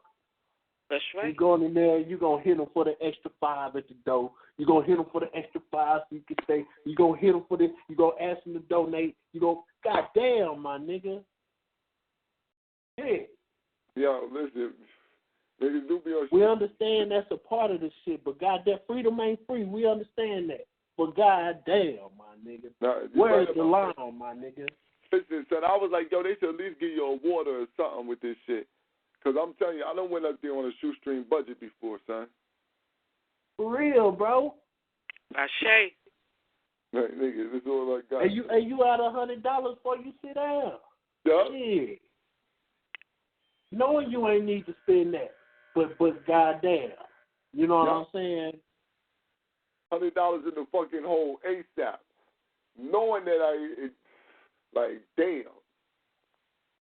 But look though, brother boy though. We know that shit valuable though, man. That shit valuable. You know what I'm saying? We know it's valuable, bro. But they ain't got to take advantage of the people. That's all I'm saying. We know that we spend that $100, we getting our money's worth. Yeah. But goddamn, man, you ain't got to do it like that, man. Where it's just, you know what I'm saying, grimy like nigga. We know niggas ain't showing up to speak, but we still gonna charge niggas extra, nigga. Come on, my nigga. That's shiesty shit, my nigga. Now you done left. You like a shiesty promoter, my nigga. What's the movie called? JT Promoters. You know that shit. Power. Check this out. My man got a manufacturer to manufacture his T-shirts with the, you know that what the fuck you call that screen, the silk screening, right? Mhm. He got him to manufacture them shits where he could sell T-shirts at $5 and still make a little profit off of it. He's selling for $10 and he's good, way beyond good. And niggas is selling them shits $25. Man. Okay. And I'm saying, like, maybe they ain't got the same, maybe they can't get it, but I know that, listen, man, I think we need to call some of them in and fuck with my man because he can put it out there. But say, this what niggas trust and believe they not paying that kind of money where, you know, they can't do the same thing. 15. All right. 15. That's what 2 for 20. Yeah, man. No, come on. Man, them hoes gonna roll so fast. You gonna make your money. You gonna make your money, man. For a hoodie, man. God damn, ain't nobody watch paid in full, my nigga. Nobody watch paid in full. You gonna make your money, my nigga. You gonna make your money, yeah. Let me pay 30 for the fucking hoodie, man. Not 55, son. I can't give you 55, man. 55, brother born. For a At an African Center joint. Oh, 55, we're life, man. 55, man. I can't give you that for the hoodie, man. Nah. 55 for a shirt. A hoodie. Yeah, A hoodie. Yeah, and it's 50-50 kind, not even 100%. Are you kidding me? What? That's how it's robbery, my nigga. And they depending on the fact, my nigga, that niggas goddamn is coming in there with the open hearts, the good hearts, and wanting to goddamn spend a little bit with That's their right. people. Feel good about supporting, spending money with their people. That's what niggas want to do. They've been waiting. Come on, my nigga. There's people been waiting just to go there, just to spend money with them. Yeah, a few books that I got is from doing that. You know what I'm saying? Just waiting. You go down there. I'm going to spend some money, man. You know what I'm saying? I'm going to go down there and spend money with them. Boom, boom, boom. We're going to do my goddamn thing. And that's what our people do. And we go and we spend. Cause like you know what I mean? I'd have been going there on a shoestring motherfucking budget where I'm like, damn, I knew I wasn't supposed to spend the motherfucking money. I was just a fucking. Cause you're feeling good. Yeah. You with your people. Fuck Proud of everything it. I'm going home. I'm happy. I done spent some money with my motherfucking people, man. They got me something nice. They got something nice for somebody else. Boom, boom, boom. I'm good, man. You know, I go in there and I don't want no DVDs, no books, no nothing. I go in there and look for jewelry and shit that my people done made, shit like that. I'm going there and look for that shit that my people done made, that you made yourself. Let me look at this. I got an ill poster, a Maya poster breaking down the negative confessions and all that good shit from something like that. Another ill chart breaking down the deities and different things, symbols and shit like that. You know what I'm saying? Yeah, you go for that. You go, you know what I'm saying? That's a good thing. Our people get a marketplace. You know what I'm saying? We need more events, but we're going to have events because they got to be at a different type of situation, man. It's got to be a different situation because I wonder how much vendors had to pay. No, they had to pay. You already know, Brother Born, they had to hit Side Diddy off. 50 to 100, man. For them to be there. You already know. At least 50. At the least 50. They're going to do the Giuliani on them. Yeah, at least 50. At least 50. And some people might pay 25, 35, just depending on how big it is, but at least $50. But I think probably everybody has 50. And you got $50, man, you want to sell. You're going to make that. Okay? I see why Polite got a Bentley. Side Diddy must got his, but he ain't flashing it. His shit must be upstate somewhere. But you know he ain't letting Polite beat like that, and he ain't getting a piece of that break.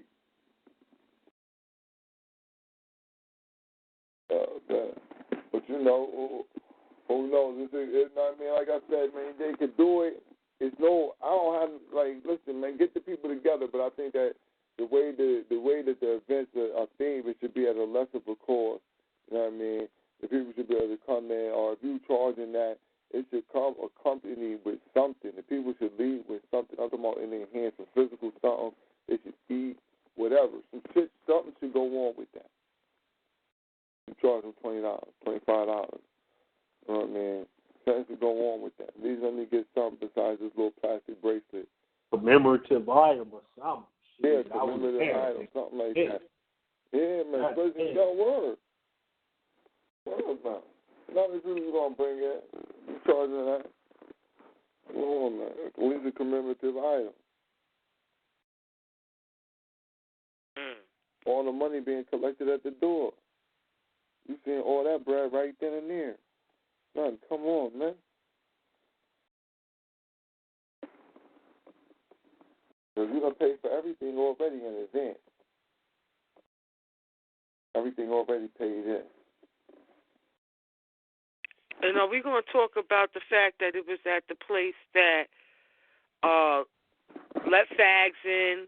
And it told black people who wanted to have a motherfucker, they wanted to be just without fags, a fag-free motherfucking event. Tell them, no, can't have no fag-free events here. And, that was my problem with it. I was like, man, come on, man. I'm not going to go there. I don't want to fuck with them niggas, and I don't want to go there.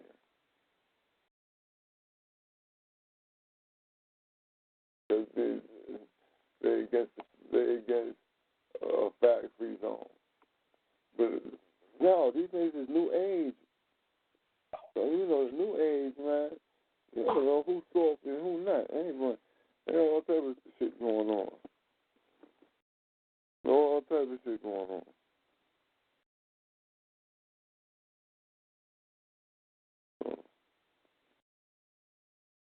I need to watch a couple of different things and ask some questions.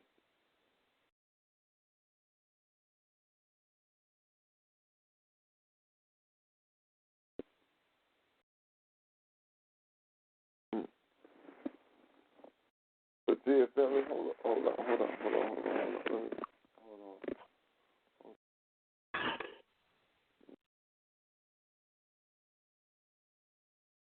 Texas. What Brother Cole was talking about?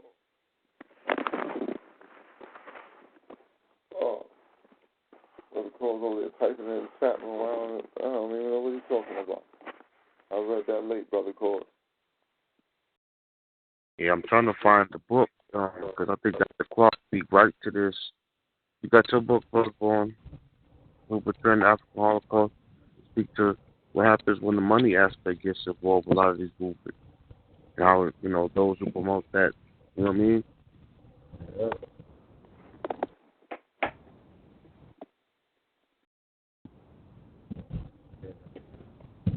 Because like you were saying, Brother Mecca, I turned to a mafia operation when the money get in there.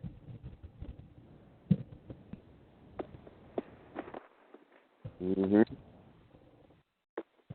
Brother Boy, what was you saying about the young boy? Talking about he was with the Nubian and shit. Said he was going in, like, he had him on the hangout, he was going in on that shit. But this is what happened when Listen, man, he's out there talking all type of spaceman theories, and then he's sick with this thing that, look, the bottom line is everybody got to be Nuwapian. Because if you ain't Nuwapian, then you're not going to really have no culture, and the only culture is Nuwapian. That's why they got their own language, which is Napata. Nuwapo. And Nuwapo comes from Napata, is a remnant of Medu Neter. And so they the one supreme king. And that's claim a singing thing. Now, was you able to interact with the dude, or you was just hearing him talk? Listen, I interact with him for a couple seconds, man, but he was bombarded because, black people was bombarding his ass. Yeah. White folks wasn't trying to hear none of that shit. So he was bombarded from left and right. And then at that point in time, I went in because I think Teddy was coming on right then and there. So I left and went back to fuck in. And like I said, that's when the Hebrew, matter of fact, the Hebrew was on during that time.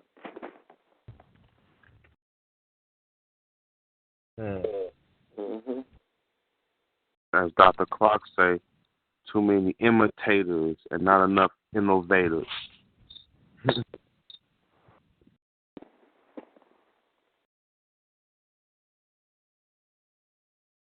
going to have more of that shit. You know what I'm saying? Niggas going to step up and, niggas like Sister said, it got to be some accountability, man. If it's not, that's our job to keep shit low key, you know what I'm saying, in check.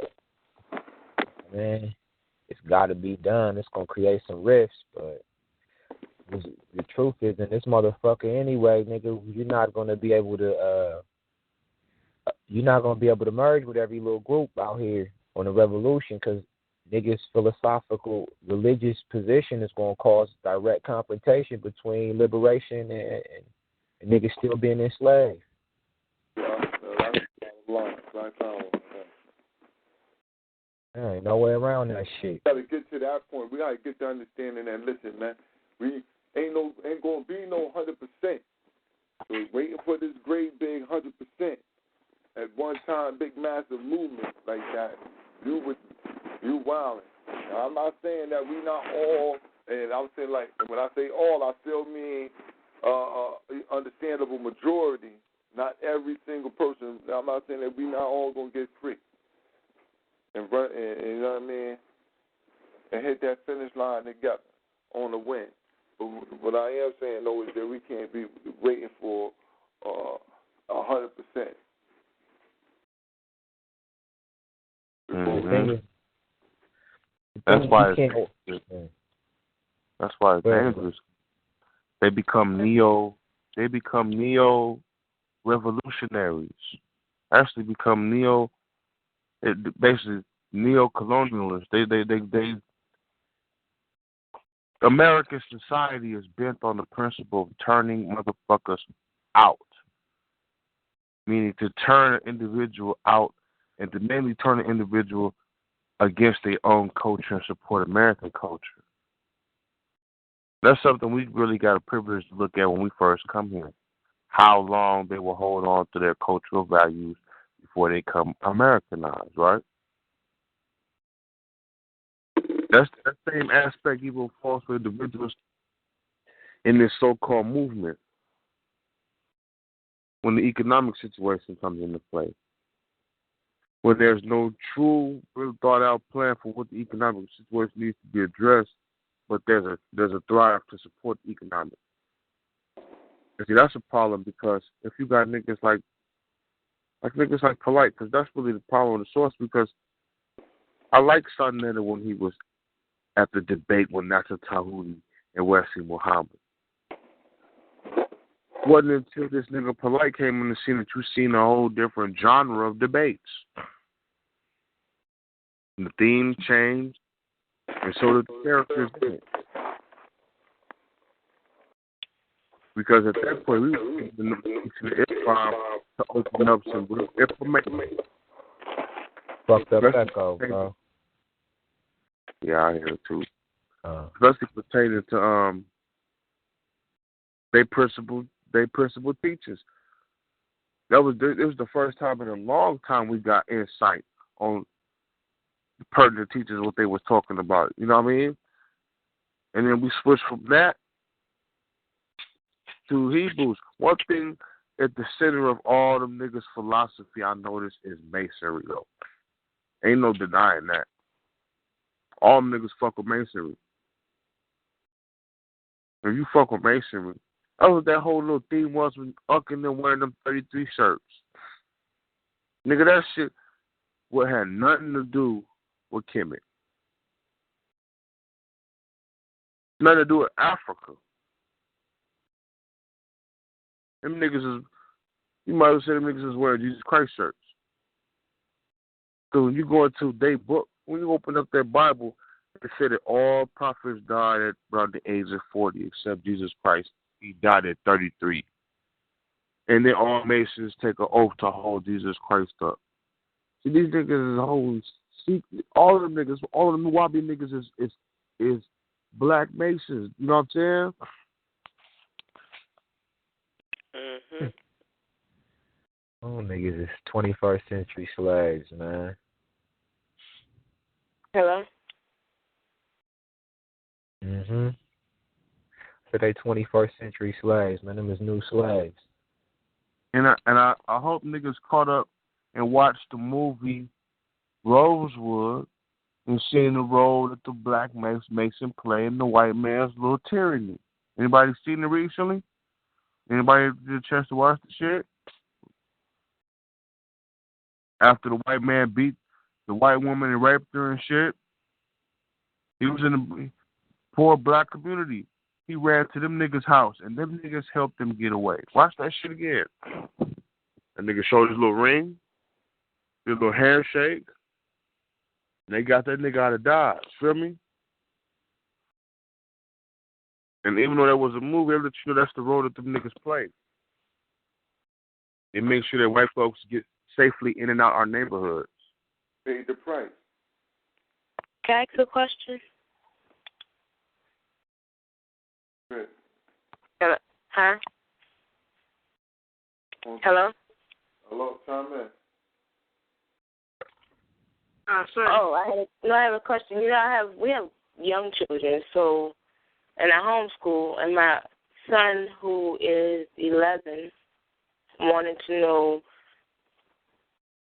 if there was, like, he has an idea that he wants to put together. He just don't know how to do it, but he wants there to be like a panel of adults outside of his father and I that he can ask some questions to, and maybe bring some other children with him.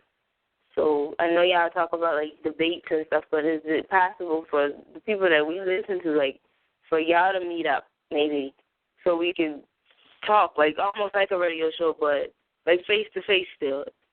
You know what I mean? So like if the young ones have questions that maybe I don't know, I know my husband know a lot, but because I'm here most of the time with the church, but just a day where they could just sit down and ask all of the questions that they want. I would say hangouts. I mean, being a lot of us out of state, I'm speaking for myself. I'm in California, but I got a mobile device, and that, you know, hangout very convenient for that, you know, visual contact. So that's one avenue. All right, because even though he's 11, the questions that with homeschooling, I've been taught, you know, to do everything opposite of the school. So I kind of let my children's minds wander, so to say. And the questions that they have, I'm like, I want to know that too. I wouldn't have thought to ask that. So he got some real deep questions that he want answered. And I honestly wouldn't trust him with anybody, you know, other than my husband or the people on this show. Okay. Yeah, I think Brother Nickelbaum had the best idea with dealing with, you know, the Google Hangout, because that is still get that visual effect of being, you know, more personal. Just know that, I mean, at the age of 11, he's still at his most imaginative right now. His imagination is still functioning right now, and what he wants to hear is how to. Remember, not, you know, people are like I said earlier, I can show you better than I can tell you. He's at that age right now. Yeah. Like, one of his questions he wants to know is, like, who was the first person to fight? Hold on, one second.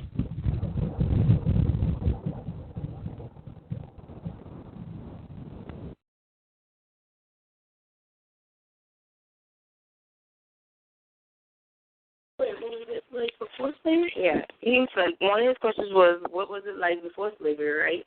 Mm-hmm. And the other one was, like, who was the first person? I believe he said something about the first, like, who was the first person that kind of like revolted, that fought?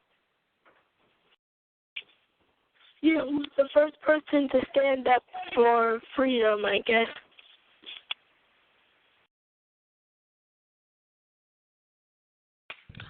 Good question. Y'all hear him? Yeah, I hear. Good question. I would tell him the first person to take it to the Europeans first was Hannibal. And I would tell him that life before slavery was the opposite of everything it is now. There was no division among us. Oftentimes, you know, we didn't refer to people as just those families over there. We were all one people. So imagine if all your family and cousins lived on one street and they all had their own house, and everybody on the other house was all other cousins. Imagine your family running like a small town or a small city.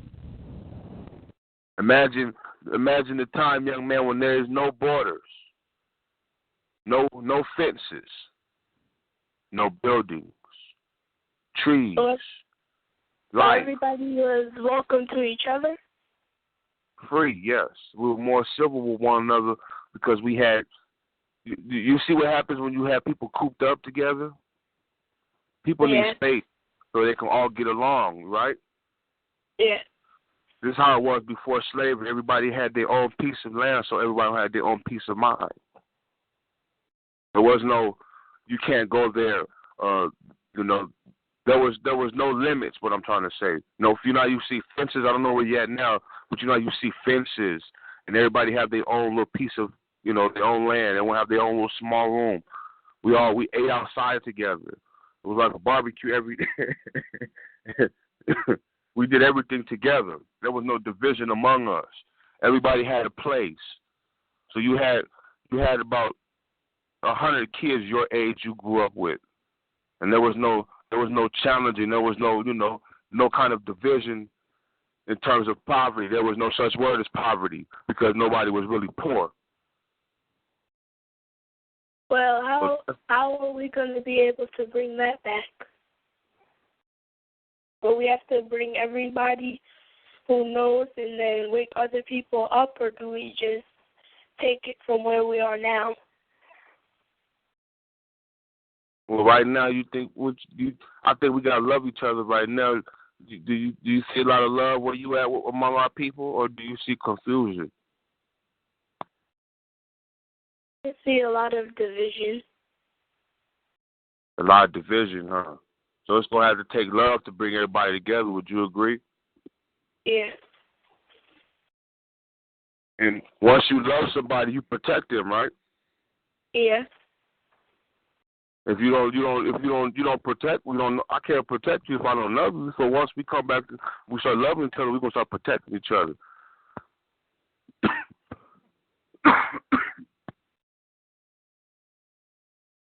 Thank you, because I really needed the answer to that question. No, I need to hear you ask. I need to hear you ask it. Yeah, that was a powerful question. He got a lot more, so if it's all right, I let him come in every so often and ask y'all a question if y'all don't mind, because he got some questions. Hey, we got some questions for you, little homie. And I needed to know the answer to that, too, so I'm glad you asked it. I'm going to ask you a couple questions in a little bit because my mind and my imagination is running wild, too. I need to know some things. But you're a smart young warrior, and your mom and your dad love you very much for allowing you to grow up without the boundaries of having to be in a school system that's designed to destroy your mind and your spirit and your body. So Black Power. Black Power. Black Power, man. What's up? Ashay. And the young man got me thinking, which I want to ask the family, can anybody think of a significant revolt prior to what happened in Haiti and overthrowing the crackers from France and those that came from here to help them and shit like that, not just on land but also at sea, on the ocean, in terms of naval combat. So can anybody think of one that happened prior to that, after Amayafa happened, which is called, our enslavement period, the kidnapping that went down?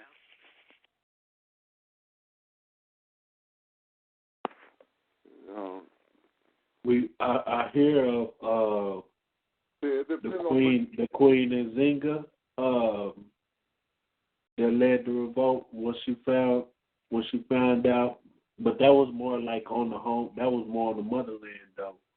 That was what she was figuring out what was happening to our people.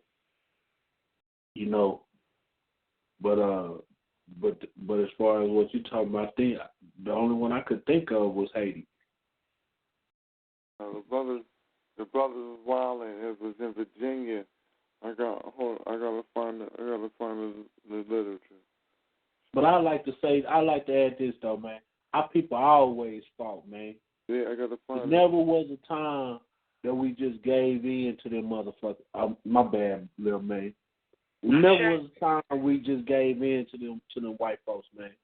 We always had that warrior spirit. Once we figured out what them motherfuckers was about, you know what I'm saying?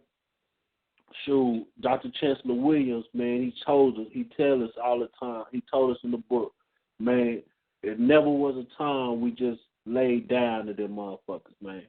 We gave them a fight every step of the way. Black power. Shay, that's real. That's real. And it's a lot that wasn't documented too. Exactly. Because I know this elder just dropped a book dealing, I'm going to say it's got to be maybe 2 years old now. One that had happened in Louisiana that was on the magnitude of what, Denmark VC was doing, or Augustus, was plotting, as well as Nat Turner. And then, prior to them, the family that handled their business in Haiti. And, yep. I'm aware of, you had the resistance of ancestors in Jamaica as well as Barbados. And on Jamaica, they will call Maroons. But, I mean, that history is really not, delved into the same way, or it didn't have the same magnitude, or it's portrayed not having the same magnitude as what occurred in Haiti. Right, and to give a young man some history so he can follow up. We're in the position right now we're in because we took over Spain. But before we took over Spain, it was Hannibal who ransacked.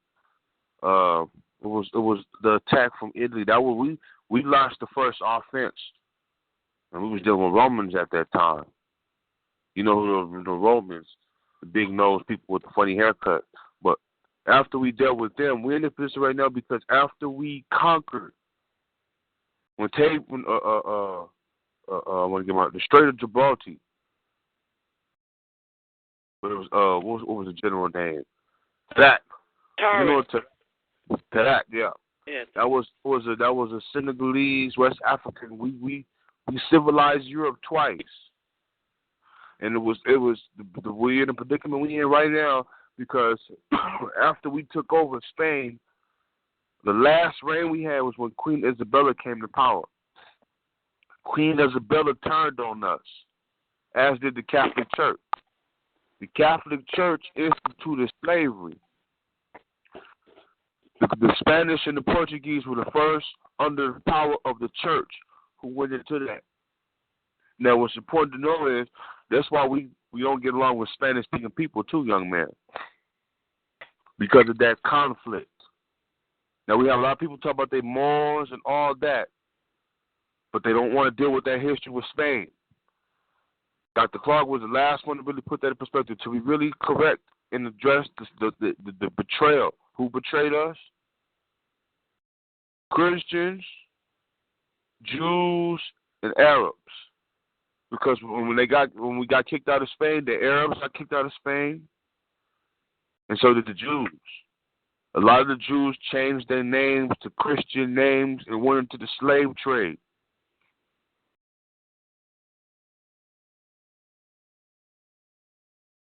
A lot of the ones who financed the New World, that went to the New World, were Portuguese and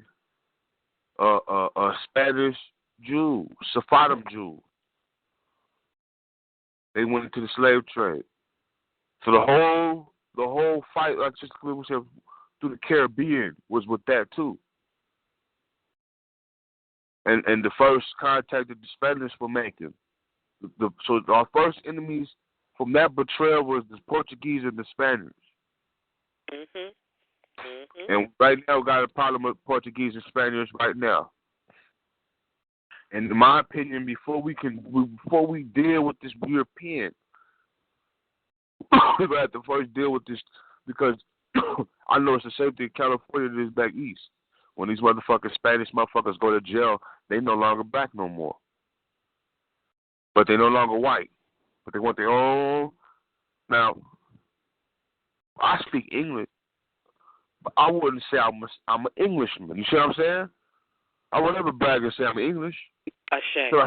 Because I speak English, but all these Spanish-speaking motherfuckers do this shit. All of them. So, them was the ones who, because we got to look at that time in history, it was the African in Spain who was running the religion card. So the Pope, you had the blacks in Spain outdoing the Pope. The Pope was the representative, not just for Christianity, but for white folks. So he basically instilled the same creed that Muslims have. But he put the up on it. All infidels who are not under the Christian creed are bound to be slaves. When you hear that, that let you know right there. We were never Christians. Some people say, were you Christian before slavery? No, we weren't. Because look at the creed that instituted slavery by the Catholic Church. It said all people who are not Christians are deemed infidels. And look at the mass of people who went into slavery, African people. See what I'm saying? That's the proof right there. We weren't Christians before we came over here. And it's funny that when you look at most of these Spanish-speaking countries, they still adopt that same, and they're strong Catholics. And the Catholics have that same shit. They think they just now start learning about black bishops. So it's all from the racism when it comes down to it. So we're in this predicament right now with slavery because of our fallout with Spain. And we've been fighting them ever since. So we got to deal with the Spanish issue. And if you notice, the Spanish and the Arabs in the neighborhood got a unique relationship.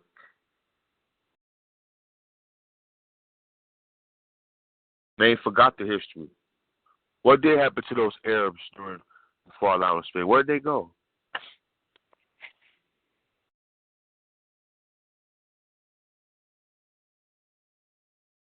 And then we can look at the post,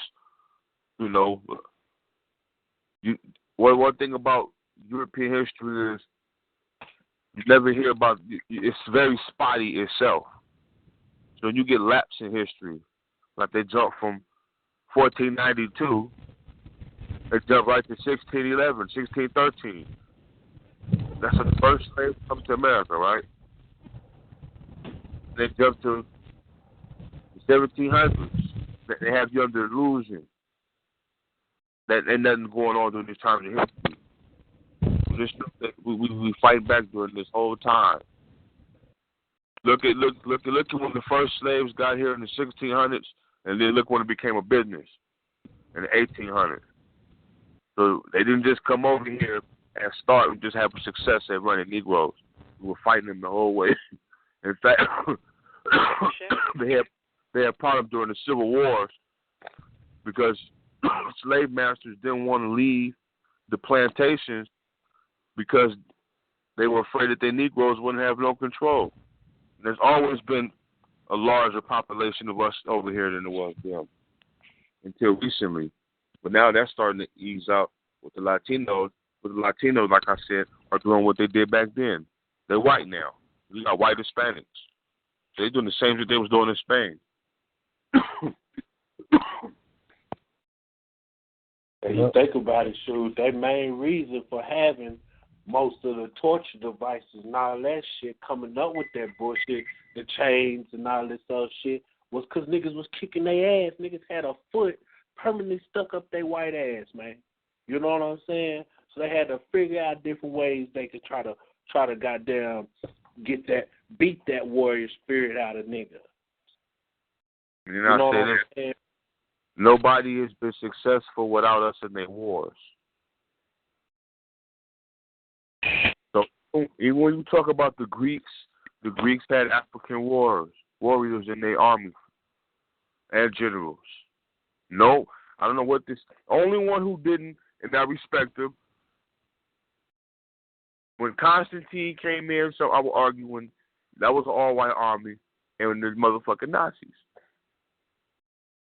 But everyone else, even to this day, So even though we're in this position we're in, young man, oftentimes we're in this position we're in because we have a lot of our own people in their armies. Yeah.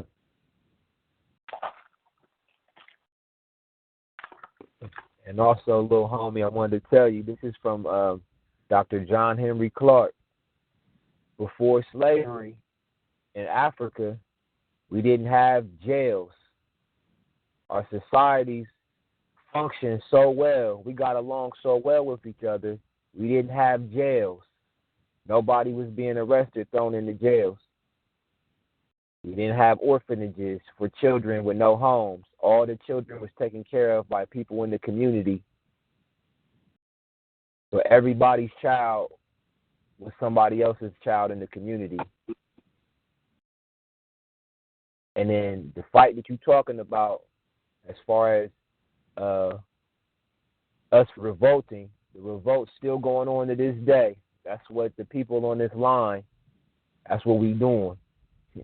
This is the form of revolt. We strategize and organize and putting information out to our family and people with like minds.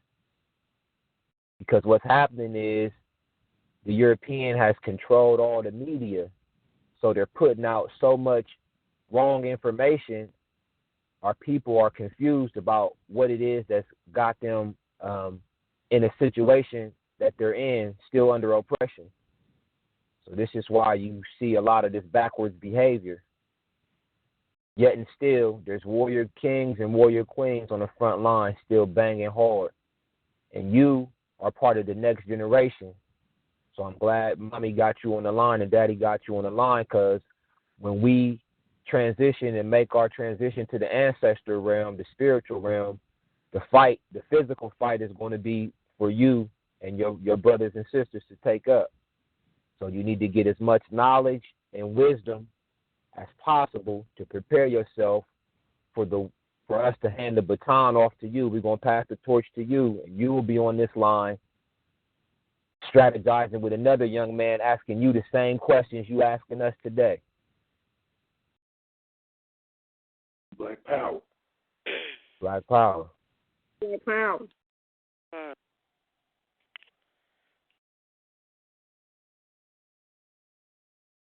Hopefully, though, they don't just be strategizing. They be building on top of what we, you know what I'm saying?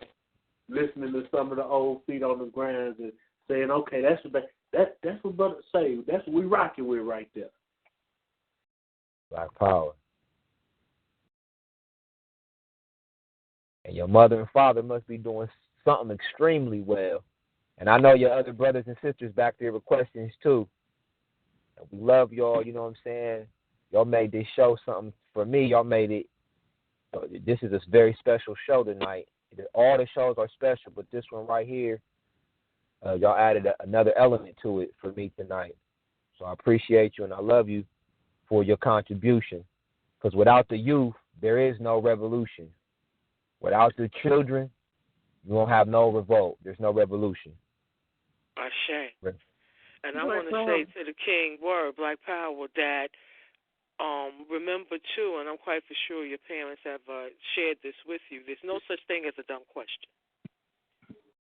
Never be afraid to speak up and to question everything.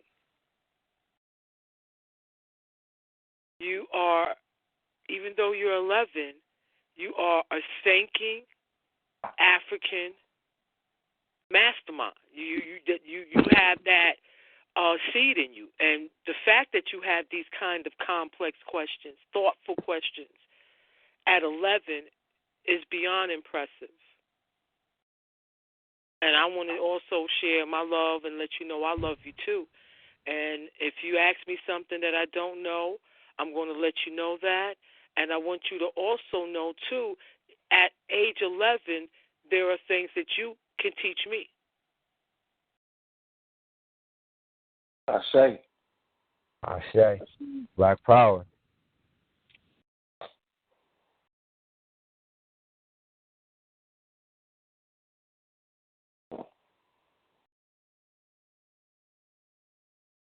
You know, that's they main target to to try to attack the minds of our youngsters. You know what I'm saying? That's their main target. So just the fact that this brother on here with us, man, that's, you know what I'm saying? That's showing that shit. Somebody been fighting back. Goddamn it, they ain't got everybody. Dude, that's how we rock. Yeah, King, and also work on your body. Continue. Do them push-ups. You know, learn how to be able to take out. You know, your goal is to want to be able to take out at least 5 if you're surrounded. It's important, even at your age. No, not even. No, it is important that at your age, you already have conceptualized that your people are oppressed, their enslavement hasn't ended, and that there is a real enemy that we're facing. And that what they've done to our people and our history, which you're learning, we owe that. We owe that to those that came before us and were superhuman in enduring the horrors of horrors. I sometimes try to imagine what they went through, young man, and it's very hard to hold that thought as an adult. So, you know, again, black power to you, black power to your parents for doing a beautiful job in raising you in an African-centered frame. Black power. And check this out, fam. You see what happens to your babies when you take them out of that school system? They start turning into wise ones like this young one right here on the phone. This is what happens when you pull them out of that madness. They get real. They turn into real soldiers. So black power on that. Ashe, black power.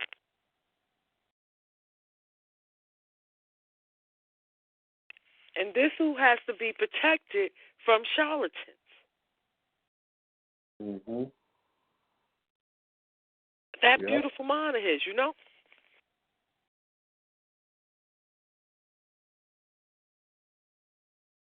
Yep.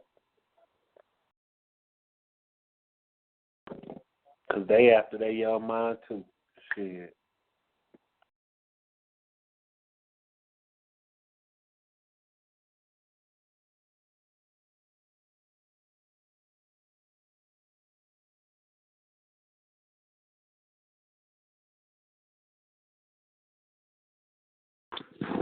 I know since I came into the knowledge, it really just changed the way that I look at my people, especially, the kids. You know what I'm saying? He had me over here just cheesing from ear to ear. It's just beautiful. Just like y'all say, he on that level, and just any of our kids, just if I look outside, I see them out there, it's just beautiful. That's life. That's us. We got a fighting chance. Black power. Black power. Black power. Now you see why they want to put us in the motherfucking them slaughterhouses and shit called schools. Because if not, the babies is gonna turn out like this young soldier on the line. Mm-hmm. If he was in there, all he'd be hearing is whites is dominant and blacks is just messed up. Africans are messed up. That's all he'd be hearing. So he would already have in his mind, this is the reason why we are the way we are. Not why is it like that. They be already told him. This is why it is, because y'all uneducated. Y'all lazy. Y'all this, y'all that. He would have been already messed up. And one of the most insidious things that they have done in that system is to then have our children worship the mass murderers of their people. Mm-hmm. Right. That's so twisted to the effects of the psyche, man. And another thing, sis, you right on that. They got our people that look like Africans, teaching our babies this BS, and they know this is lies. And they'll put pay a black man and a black woman some money to tell our babies, like, this is what it is. So then they hear it coming from us. So then they really start to think that it has some validity, like it's real. Okay, well, why would another black man and black woman tell me this if it was a lie? Well, that right there really, you know what I'm saying, that shit right there really sinks, you know what I mean, sinks the shit. When they see us regurgitating that shit, which is, we supposed to be giving them the raw truth like we giving them on this line right now. And also, young homie, I want you to do some research. We gave you a few little names. If your mom and dad got a laptop, y'all got the internet, go look up some of the individuals. Talk about the Haitian Revolution, Queen Nzinga, Nat Turner, then Mark Vesey. Some of the ladies, you know what I mean, kings and queens who put it down. And then you'll get some knowledge for yourself, because we can only give you so much. Then it becomes your job. This is your new job. This is some of your homework. I want you to look up African insurrection globally and nationally. You know what I'm saying? Globally. And you're going to get a lot of information. And it's going to open your mind up. You're going to start seeing some things that we might not have spoke on.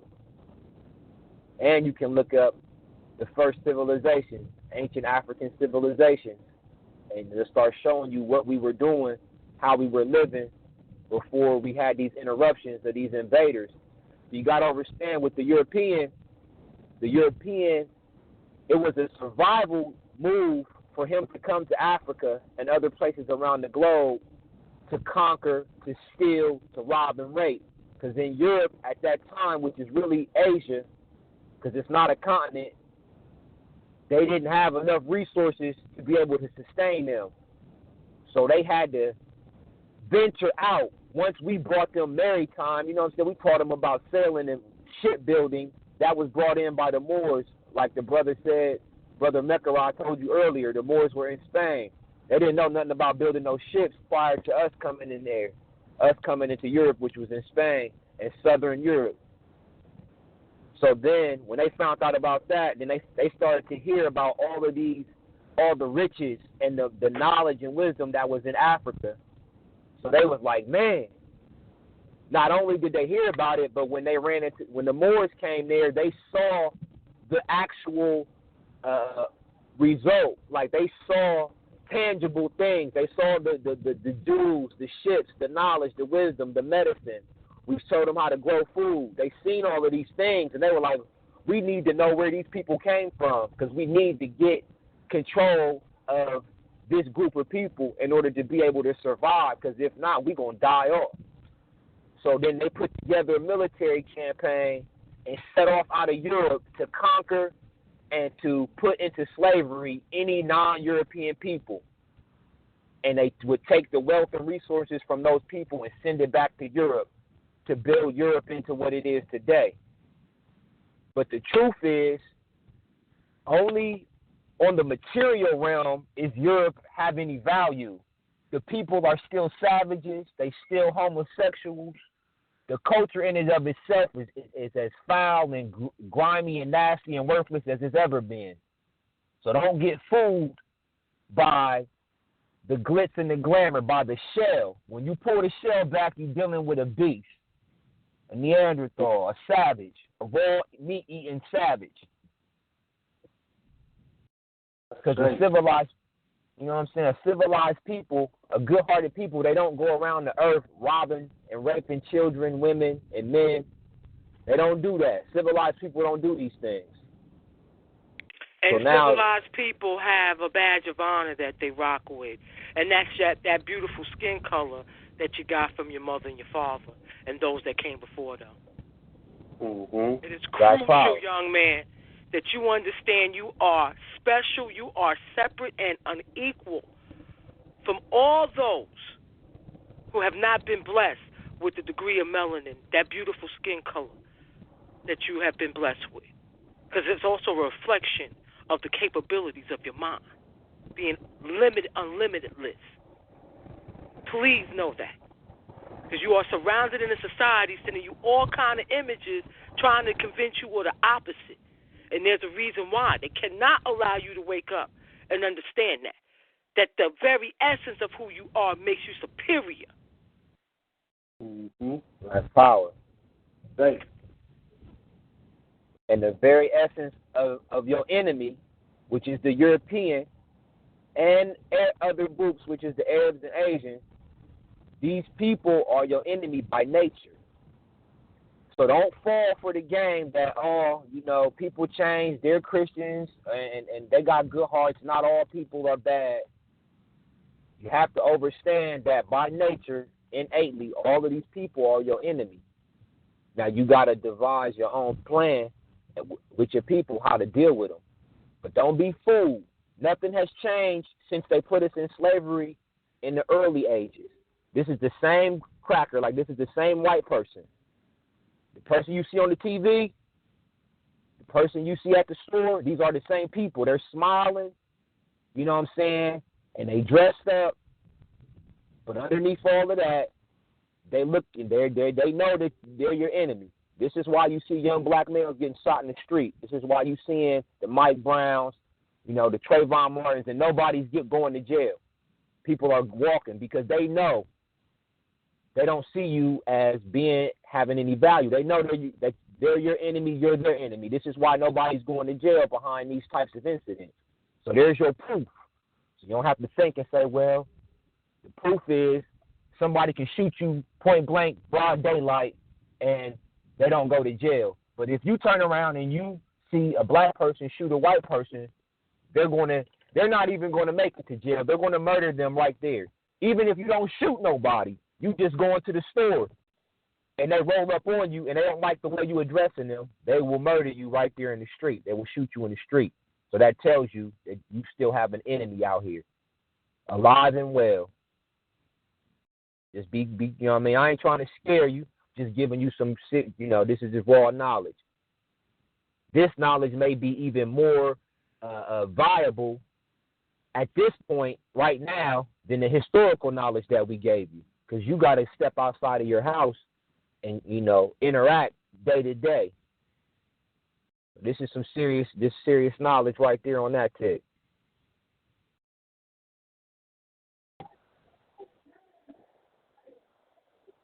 Yes, sir. Black power. Black power.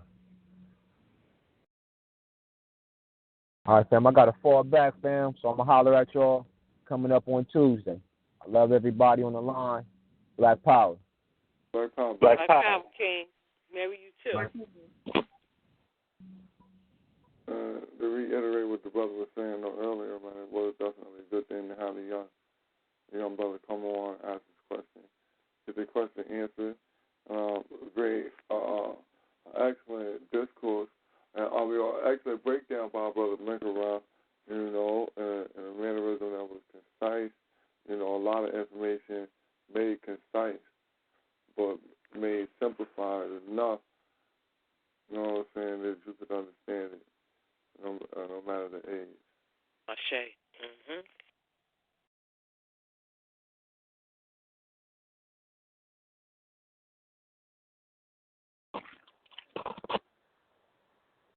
Good, thanks for that.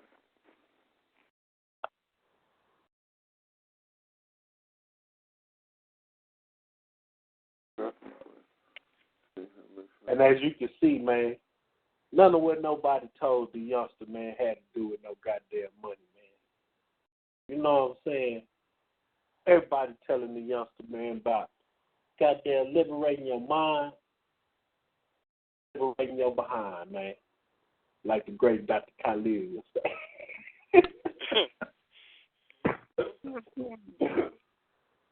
Exactly. That's where the fight really at.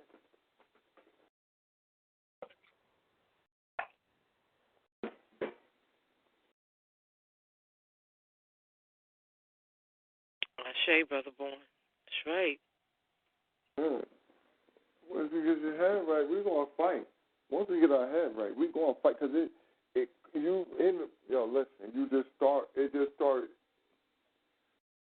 You gotta be, because it's not by accident. It's an adversary. It's natural. It's a natural adversary. So you just going to naturally going to start being rebellious in all areas. Mhm. Will you see yourself being held up?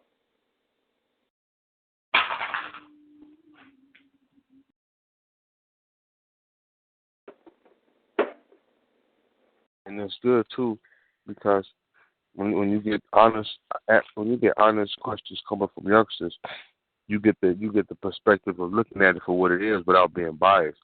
You know what I mean? And oftentimes you get to the problems that we be having. You know, like how you may not have the answer right thing, but think, well, how did we get in this position we was in? And when did we start fighting back? For real. Shane, I know I'm going to be brushing up on some things. Mhm. See, when you look at it from that perspective, you're going to get two things. Actually, you're going to get three. You're going to get people who are going to try to answer the question. Everybody's going to try to answer the question. I'll stop there. But the one who answers the question in this fashion is the one you watch. They may say, "What you mean fighting back?" You know, and they'll give the impression of fighting back that we never need to fight back. That's the one you watch. Because they don't even acknowledge that it's a need to fight back because they don't see a problem at all. You know what I mean? Okay. But the majority of people, they'll honestly assess the situation and so let me get back to you on that, youngster. Or if I already know, somebody else probably asked me that question, or I was thinking that myself, but it'll get answered honestly. You know what I mean? Because it's something the child needs to know, and that sharpens you up. But it's the ones who you shouldn't even be thinking like that. You shouldn't even be asking those kind of questions because that's really what society is really trying to do, is to groom a child from that type of thinking right there. That's called critical thinking. When you ask critical questions, it requires critical answers, which both require critical thinking. Goddamn right. A young man, definitely smart, and just the position from which he asked his questions really speaks to his intellect. Now the thing with that is that you keep feeding his intellect because he's already exhibiting wisdom. So that's your upbringing from the parents. So we was talking about this earlier. You see what I'm saying? Mhm. Knowledge is everywhere. But wisdom is rarely found because when you see good applications of knowledge, you're captivated by it. You know what I mean? And you can see that in asking a question or answering one. You know what I mean? Brother Mikarah, man, you speak on the critical thinking, right? You know what I'm saying? And it made me think about, right, whenever I started going to school, bruh, you know what I'm saying, at the college, they said, like, they had to make it a point of emphasis, you know what I'm saying, to try to get these motherfucking crackers up here to critically think, man.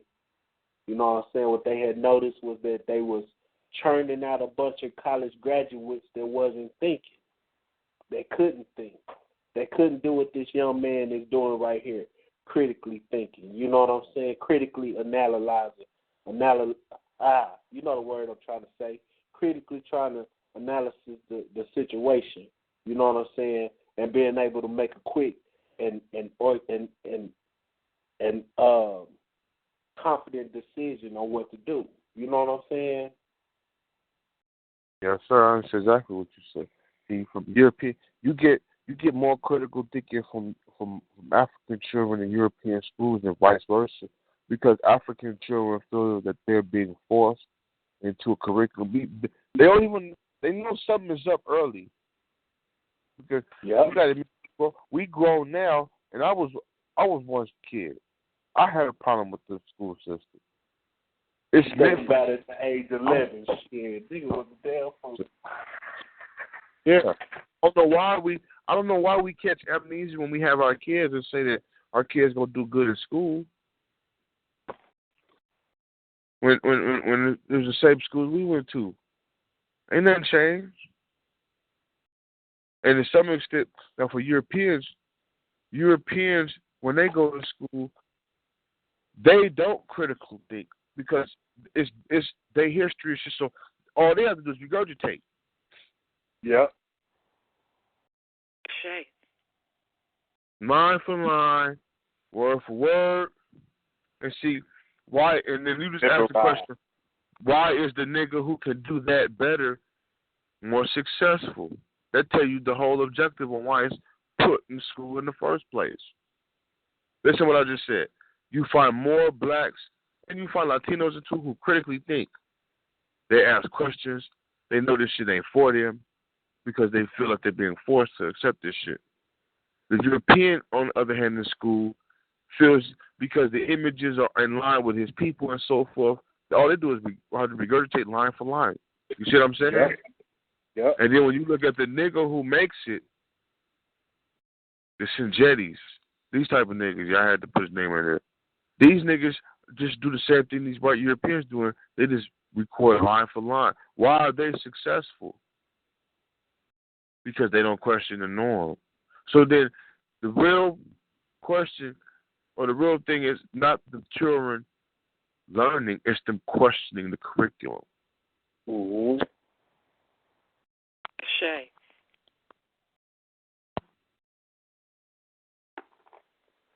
You speak on that, Brother Mikarawa. That remind me of a time, man, I was in the biology class, and then they started going over that evolutionary shit, man. And you know what I'm saying? I was just really meeting the feet on the ground family, you know what I'm saying? And I had remembered some of the questions I was hearing y'all ask, so I started shooting some of the questions at the teacher. And it was like, you know what I'm saying? He just was uncomfortable up there. You know what I'm saying? Like, shit, man, please don't ask me with that right now. I don't know that. You know, just do it for the test, man. Just do it for the test. Nah, motherfucker, we try to get these answers, nigga. Yeah. Hey, that's going to be hard to deal with because it's not in light of truth.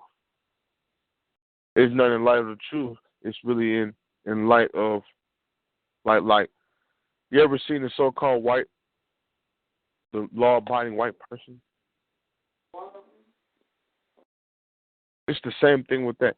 They regurgitate line for line. They follow. So if you met one white scientist, you've met really all of them. For real. Yeah. Well, 99%. So when you meet one that's talking a little different than the rest, that's the one you listen to a little bit. So where you grew up at? And then the first thing, I know a couple black people. Oh, okay. Because, see, we have strong influence. We don't have the money. And that's nothing the young man needs to know right there. Don't have the money, but we have the influence. And with influence, you have two options. You can get the money or you can get the power. The problem is when you want to have both in America. Have you noticed that? Yeah. Black men are allowed two things in America. You either get the money or you can get the power, but you're never allowed to have both. Those who acquire both,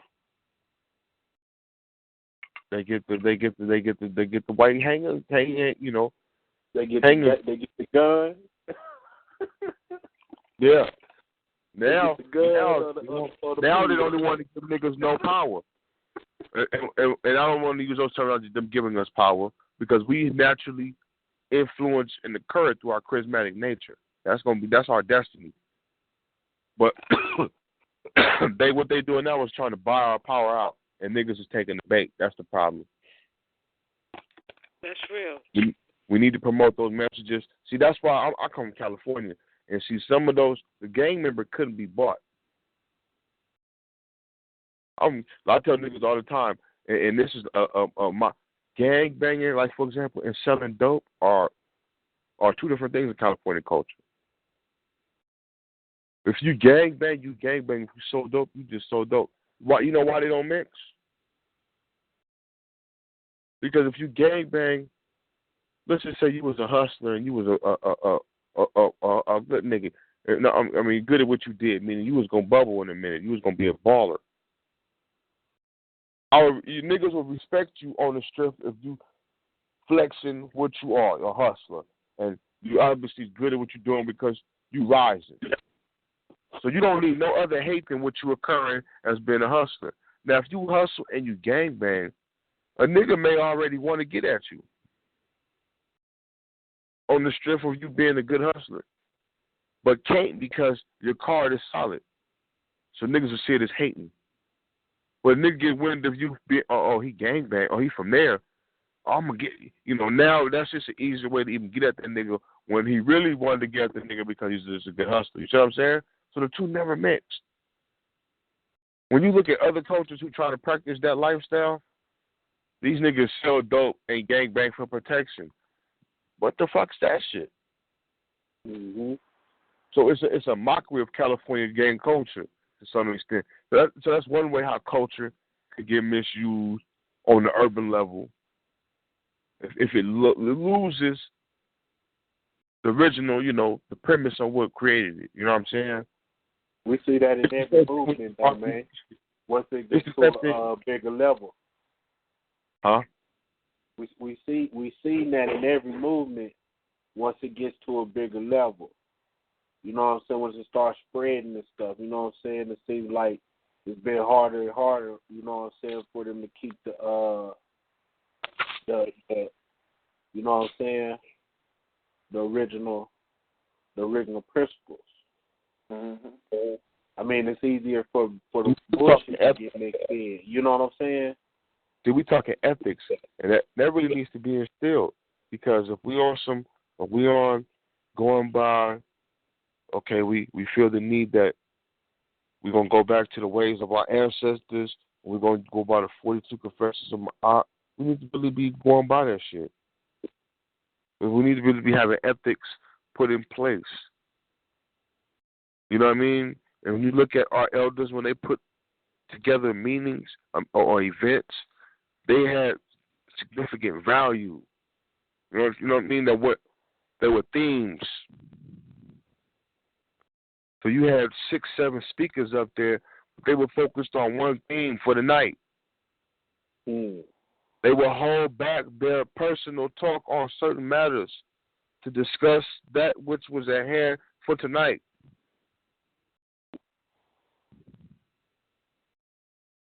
They was hosting a lot of them events free, like the community was saying. So now the motherfuckers is able to put $30, $20, $40, $30 in a pot. Niggas is coming to the events with $100 in their pocket just to get in, just so they can get entry into the event and buy a few items. You have what niggas don't see that's put in place. Opportunists. It is befitting for the title for tonight, because we got, just like the Wolf of Wall Street. I don't know if anybody's seen the Wolf of Wall Street. Mm-hmm. Good movie to watch. With the Kuns and the Kimes and the game, the hustles, the con men come out the woodworks when they see the numbers are there. Shamans and gypsies, they roll in out of town when they see it's a good thing. And they pop up and they set up shop. We got the X-ray visit. We see these niggas coming. They here now. What is the message that they promoting? They want to keep beef. They want to keep division among us. They're promoting division and what's what I'm looking for? Competitiveness. Egotistic competitiveness. Right? And they also want to keep the shit going for future events. So they want to make sure that they can have 600 people pop up every month and a half, you know what I'm saying? Niggas is really, feet on the ground ain't doing it. Other niggas is doing it. Niggas is sitting back and counting these numbers. You niggas is calculating like 20 stacks in the event. And that's cool. But it's not even organized. With 20 stacks in the building, that's enough to even. Then you can spend a stack on food and feel it. You know how we take 4 fish and feed 1,000, right? That came from an African story. That's a Nile Valley story. So they can take a stack, feed 600 people. Yeah, nigga, all you gotta do the soda in the sandwich. You may get soda in the sandwich, but you good. Meaning, what I'm trying to say is, you should. Okay, what it is you do? You sell T-shirts. You should never leave your customer with the sentiment that they're being robbed. Mm-hmm. I got the best fades on the block because nigga, my fades, they don't feel like they being robbed when they fuck with Tank. You know what I mean? They fuck with your boys. You know what I mean? That's rule number one. And being African centered, you should be in Black Power. You should take pride in giving your people the best quality at the best price.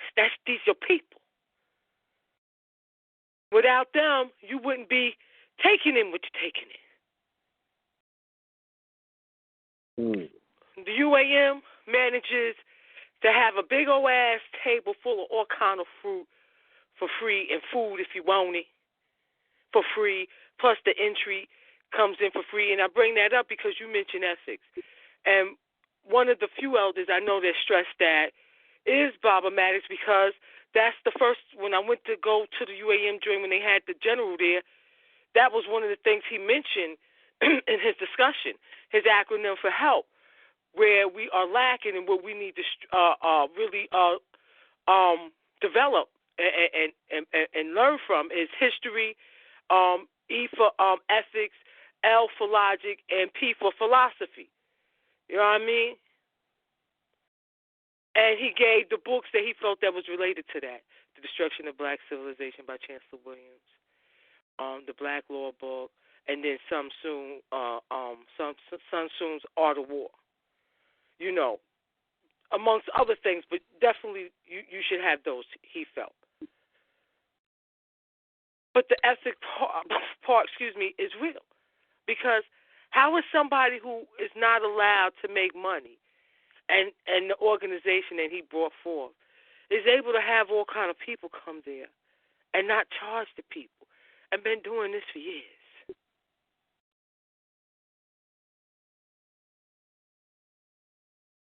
So that means that he got love above profit when it comes to his people, even with his people not giving it back to him the way he put it out. You know what I mean?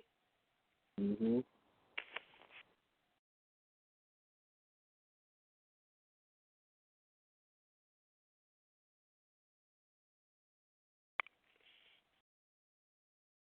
More. That shit don't come back, man. Out, send them all the way out. Yeah, these dangerous vipers, but we see out here that the main reason is the youth. We got youth out here. So we must ferret out that shit that we seen as nefarious. We're not here to, we here on the principle. Yeah, we shouldn't put it out there. We don't want to discuss.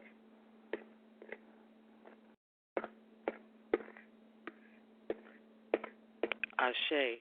And, that's another problem that I had with, those that have put themselves in the forefront of being teachers who went to that Million Sham March and shit. And your justification saying you didn't hear it. Okay. But the fact is that Farrakhan gave lies to the people. And there were young people there. And after the fact, the least you could have done was a video on that, dealing with that, undoing the possible damage he done. I ain't hear one yet from Side Diddy, Pimp Polite, nor Bistro now. I ain't hear one yet. let alone the other ones, Jaime and them.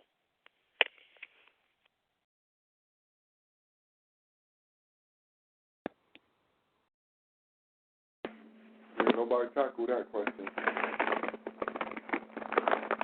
I know the family on the feet on the ground did.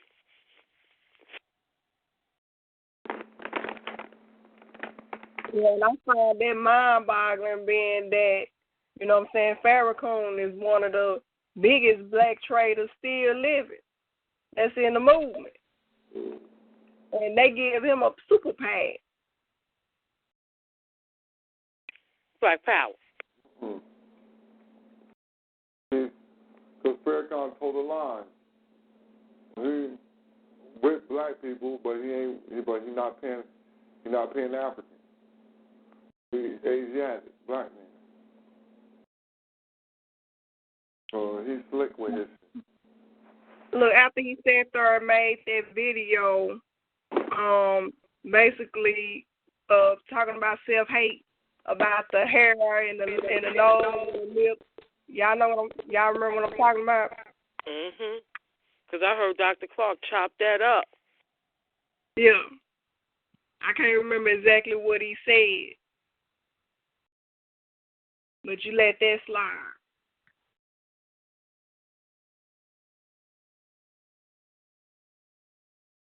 And know he got a conquer lane now. All right. But before that, straight fro. Tight shit. It wasn't even a fluffy fro. You know what I mean? Mad coil. Tight shit. Lumped up. Yeah, look at his march. He had another themeless movement, right? Justice or else. It was they keep having these themeless events where they gather a lot of people together, but ain't no real title, ain't no real direction, ain't no real statement addressing what the fuck needs to be happening or where the fuck we at. You know what I mean? Ashe. And it would be nice if some of the family on Feet on the Ground pay them a visit and get at them on that. You know who I'm talking about. The co-conspirators in the assassination of Dr. Khalid Muhammad, who got the audacity to be calling themselves the Cubs of Khalid of the fraudulent new Black Panther Party. How long has it been after that now? You mean the Nation of Islam? The Nation of Islam, as well as the new Black Panther Party, was part of that bullshit. I thought the new Black Panther Party, Nation of Islam, is the same thing to me. Oh, no doubt. Excuse me, brother. Thank you for correcting me. Black power. Thank you, baby. Word up. Ashe. What? All them niggas call the Honorable Louis Minister Farrakhan. Nigga, I'm not finna call you by your full title. Only niggas who do that is them flunkies, them niggas who be part of that camp. Honorable Minister Lewis. Nigga, that's two honorable men. You honorable minister. What are you ministering? Prime Minister. I'm just saying, you gotta watch these niggas. But all them niggas is part of the Nation of Islam. They support that shit. I think that's how Bobby shit was like. He didn't want them niggas using them niggas. Y'all niggas not finna destroy my motherfucking legacy. And went to court for them niggas. That's why they have to always put that up before the new Black Panther Party. And what's new about it is the Nation of Islam. Black power. Nation of Islam. And what I've heard this, and I've heard somebody else say the same shit very recently when they said that the Nation of Islam was created to appeal to the motherfucking militant side of our black community. And I'm here when I heard this. This was coming from what was I hearing this from? a police informant type of source. What the fuck was I watching? Some shit on New York. It was some shit on New York. And they were saying, they were showing how the crime was going down prior to Giuliani and shit like that. And they were showing how, basically, how they was having moles planted in. And one of them organizations over the Nation Islam. The niggas, remember, one of them niggas' main sources for income is security. Mm-hmm. Who did Michael Jackson? Who was Michael Jackson paying?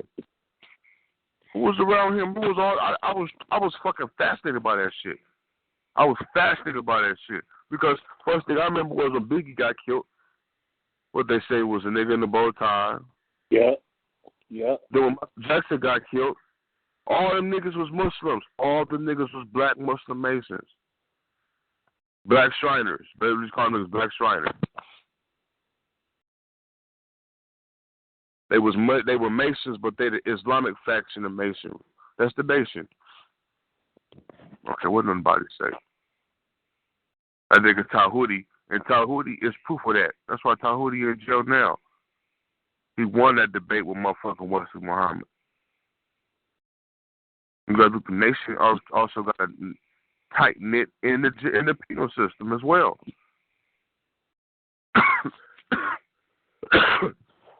That's their main place of recruitment. I thought his performance was like a low-budget preacher, in all honesty. Wesley Muhammad? Oh, definitely. And it was that performance, not the information, that had the crowd going, ooh, you know, all that shit. You know. It was hypocrisy, too, because everything he was saying Tahuti would do, he was doing. He's going to try to play on your emotions. He's going to try to, I'm laughing like a motherfucker, because you talk about yourself, nigga, because you're not dealing with nothing that he's saying.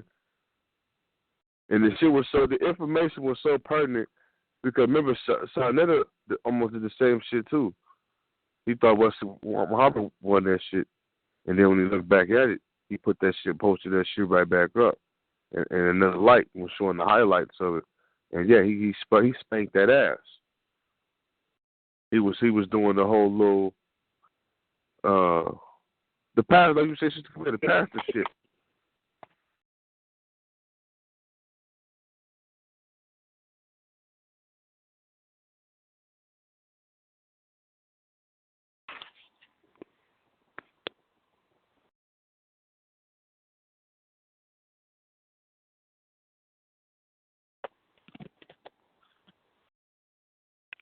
You know, it's crazy. When your point of getting at him is to say, I got books over here and he don't, you're not countering what he has laid out against for Muhammad, for example. When you're saying he's just giving a serial number and you got the whole file, okay. So you let me know it's on point. It does exist, right? Hey, okay. You ain't say the serial number was for fake, wrong, no. Okay, so good.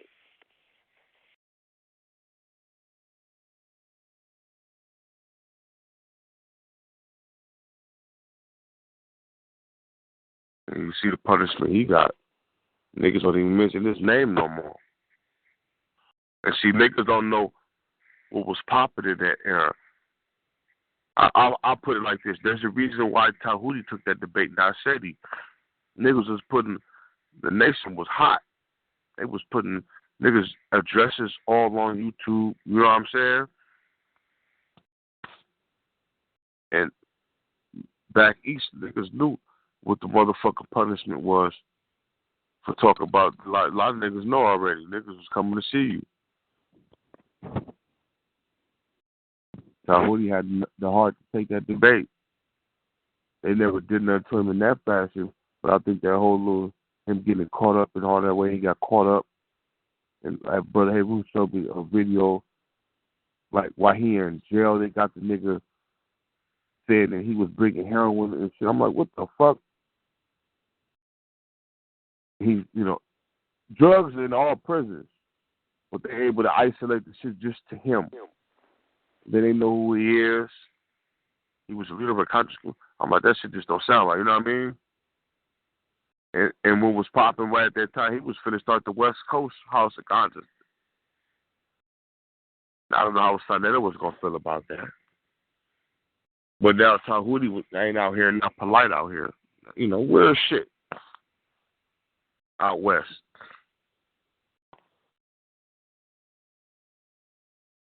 And see, I got respect for that Tahuti, because he was out west, but he was in Seattle. It's a gang of fucking Africans out there. Even though it's raining a lot out there, but it's a gang of Somalians out there too. Eritreans.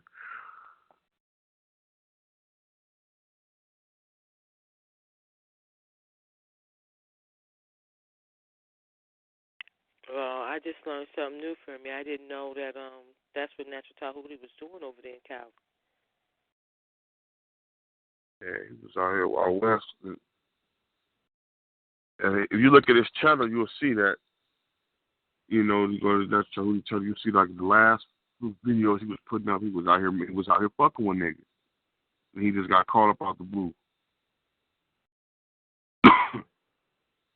And then Root put up a video, like the niggas definitely hanging.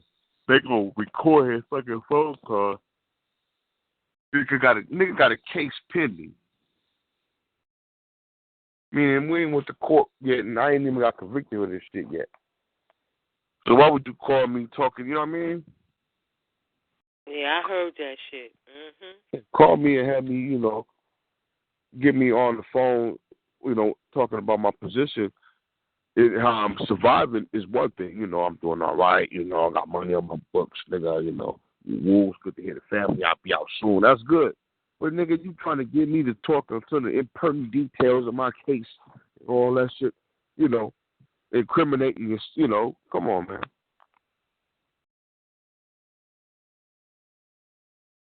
You could do more harm than good in that kind of situation.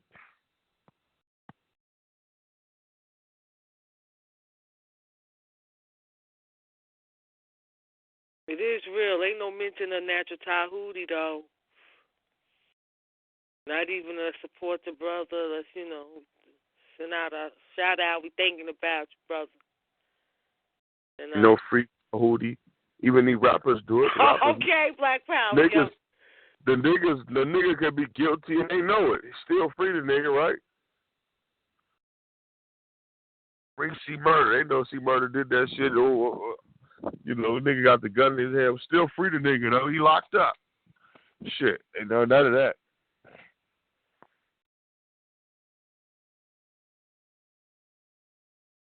In fact, Reggie, let me stop. Reggie trying to fill his spot, though. Wow. That's what it seemed like, though. I'm glad you brought him up because you made me think of something else that happened. I was puzzled by his reference about him being light-skinned and, showing a picture of his parents, they be with the ancestors.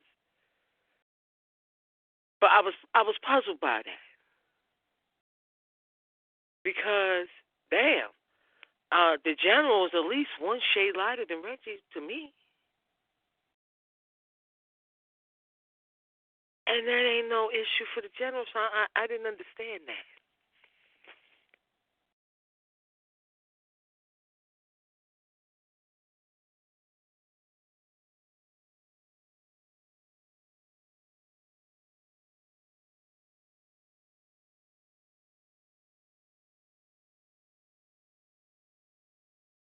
When did he say that?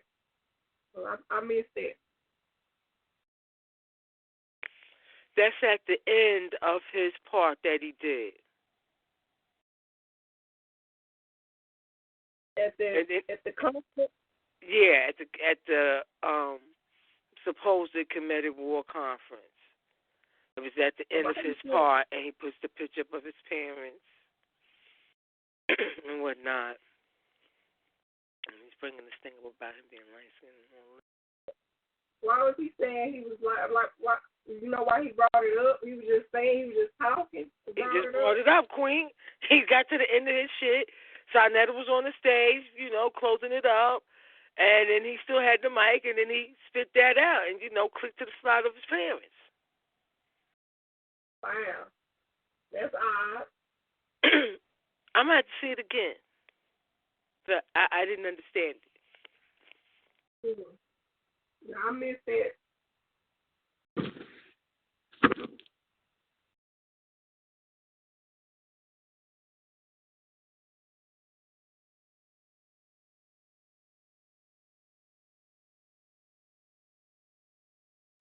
He'd be kind of spotty. He'd be kind of spotty too with his info. But I mean, he probably had to feel he had to legitimize his you know, his blackness. I don't know. Somebody probably called him on it. You know, because I didn't know it was in question, brother.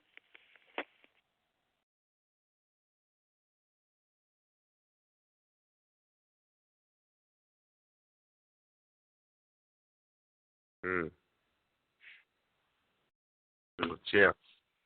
As it goes further though, I think Sister Camille made a prediction though. I think we need to put that shit on the air regarding future this whole endeavor. Sister Camille, what would you say earlier was going to happen with this whole outlay? About Jaime and being on the couch. Mm-hmm. Oh, yeah. There's a strong possibility with that.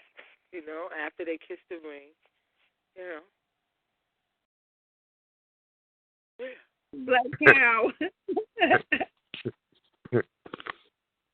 Woo. Yeah. I go for you too. Old at the end of the day, you go see old dog and Jaime sit on a nigga's couch, blushing and shit. Oh, it's good to be here. Right.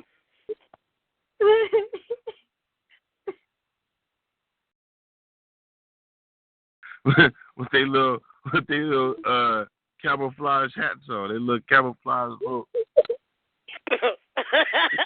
duck bill hat. What's they looking on some duck bill hats?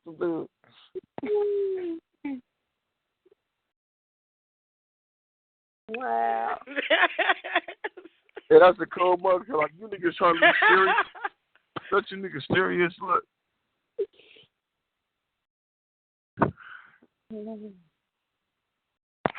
That is hilarious. That's fun. Yes, Lamar look like Jerome Kersey with that hat on. Don't Oh, shit.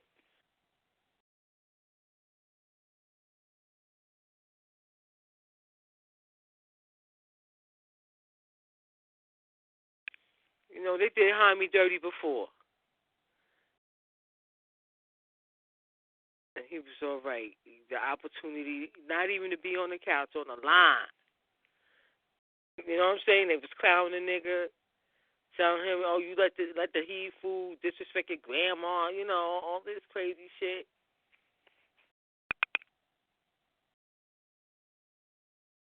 I tell them one thing, you niggas be careful. I can talk this shit to other motherfuckers, but I may have crossed the line. I may have took the shit too far. You know what'll happen when them young gladiators will come see your partner. You know.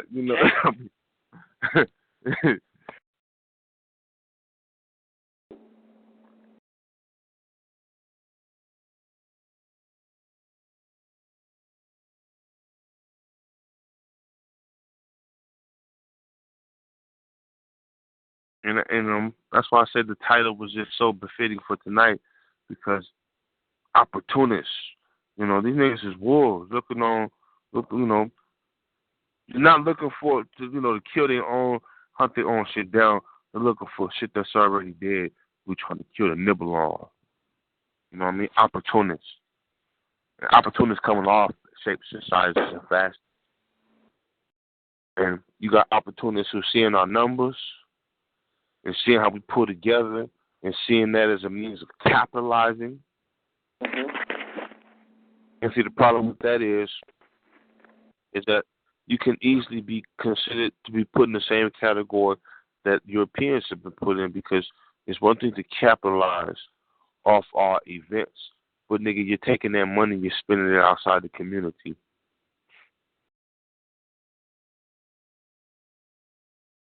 You know better than the Arab corner stores and shit like that, because you're not making reinvestments back in there.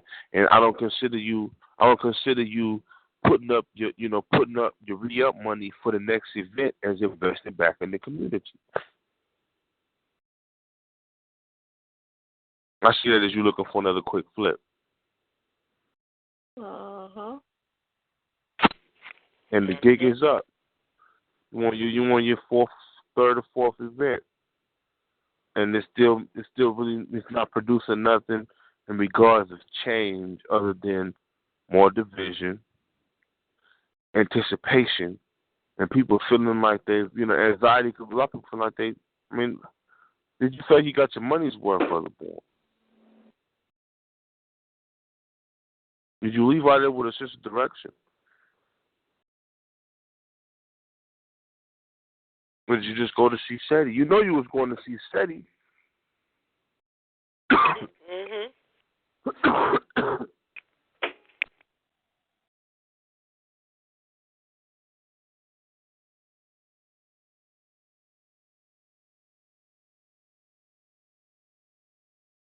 Please just questions niggas got. Everybody should feel like they're entitled to ask.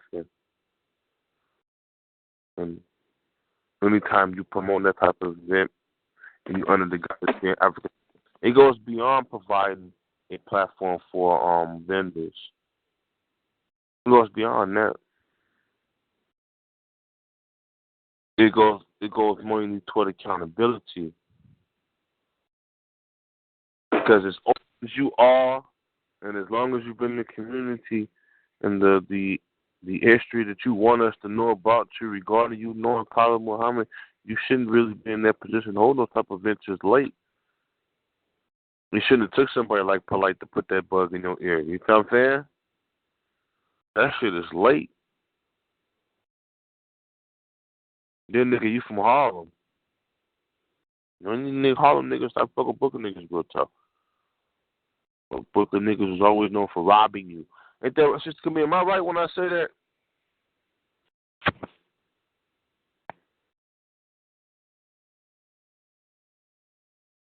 Harlem niggas, fly, young, flashy niggas, Brooklyn niggas, pickup kids, right?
Black Power? Black Power. Oh, okay. I thought my phone hung up. No, I don't know what happened.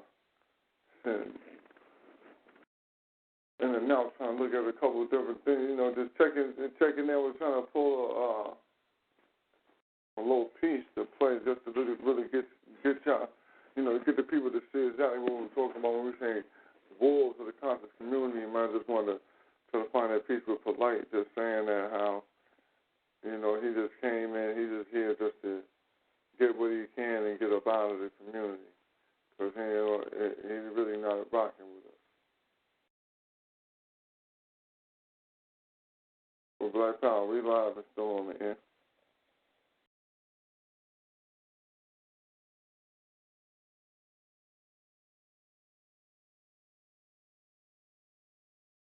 I can't find the information in particular.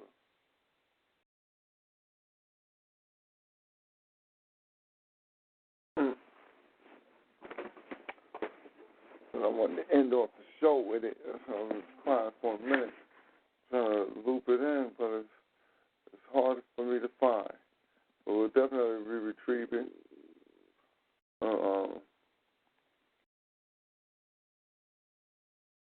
From there we'll go. We got Tuesday coming up. Been a lot of news to go over. I'm talking about this breast milk thing. But that'll be 10 p.m.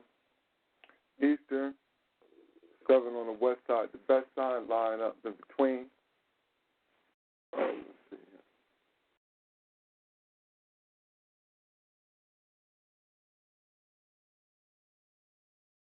Yeah, line up in between. Also, let's see what else we got going.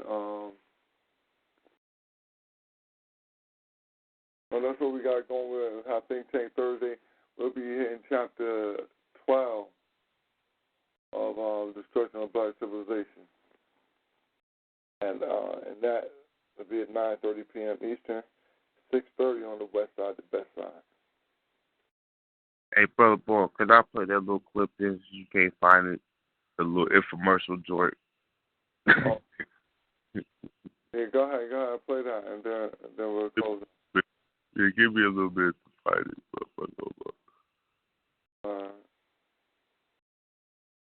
Let people know. If you haven't heard this before coming, you know what I'm saying, for motherfuckers, get out of there. Mm-hmm. And everybody want to get rich quick.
Did you see that? That was the plane I sent to come get us. I shit you not, it exploded when a seagull flew into the engine. 3 people killed.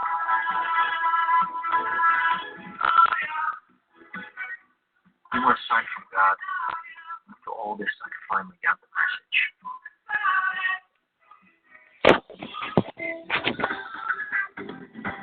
Do you dream of becoming financially independent, but struggle every month just to pay your bills? Would you like to own a home like this, but can barely afford to pay your rent? My name is Jordan Belton, and there is no secret to wealth creation. No matter who you are, no matter where you came from, you too can become financially independent in just a matter of months. All you need is a strategy. When I was 24 years old, I needed vision, not just to survive, but to thrive. At first, I didn't feel like deals like these were possible, but we have the house and we have a $33,000 profit. I certainly believe now. Think about it for a second. If you don't have the guts to attend Jordan Belfort's straight line persuasion seminar, then how do you expect to make any money? You want to be a millionaire someday? Have some guts. Make a decision. Jordan Belfort said it worked for me because I worked hard for it. And if it doesn't work for you, it's because you're lazy. You should get a job at McDonald's. There's nobody holding you back from financial freedom. And there's nobody stopping you from making millions. Don't just sit at home, or the life of your dreams will sail right past you. I changed all these people's lives, and I can change yours too. So come to my seminar. The life of your dreams is only good to see you again.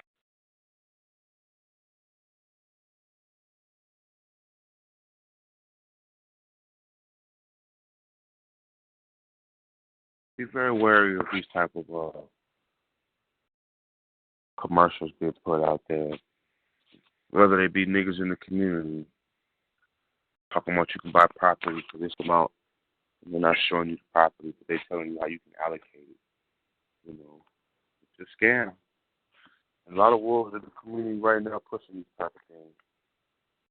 You know, niggas selling Minister Inky couldn't sell me shit, my nigga. I'm saying, bro. Man, I'm straight, man. you two motherfucking moments of panhandling. You know what I'm saying?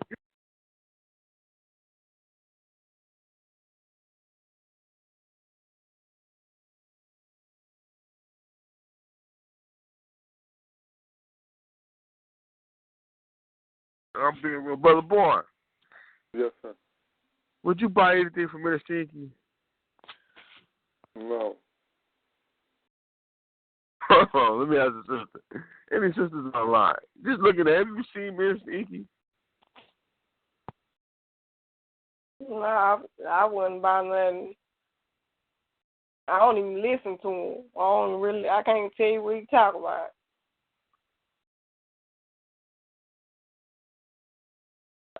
Just to be real, I'm really, been on the master teachers lately. I ain't even been fucking with Saudita.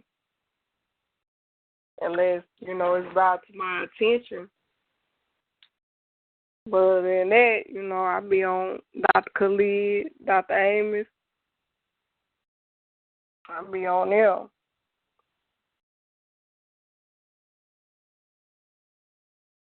And that's what nigga need to be. I don't know what's going on lately with people trying to, because something's, because the time which they came in is not relevant no more. I don't know what's going on. You know what I mean? It's like niggas say they fuck with, but they don't really stand on it. You know what I'm saying? Or stand on their personal teachings. That's kind of backwards. Yeah, that's what I'm seeing a lot, I can't see how you say you got love for them, but, you doing the things that you doing, especially, I did it because I didn't even know he was with Dr. Khalid Muhammad until y'all said something. Because I would never put those two together. And that's terrible. That you was there at all those lectures and none of that rubbed off on you. I mean, the closest thing I done heard him say to anything like Dr. Khalid was at the conference at the end, when he was talking about we could win. But other than that, I don't never hear him say nothing like that.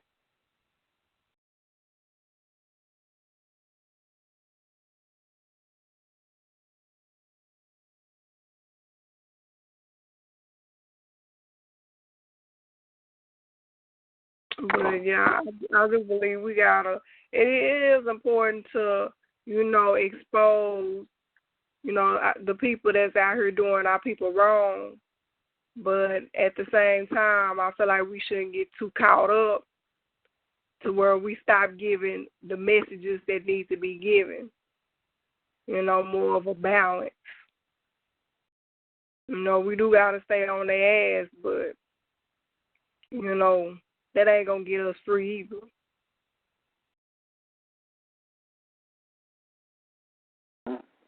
You're right about that. No bunch of little mixed babies and all that crazy shit.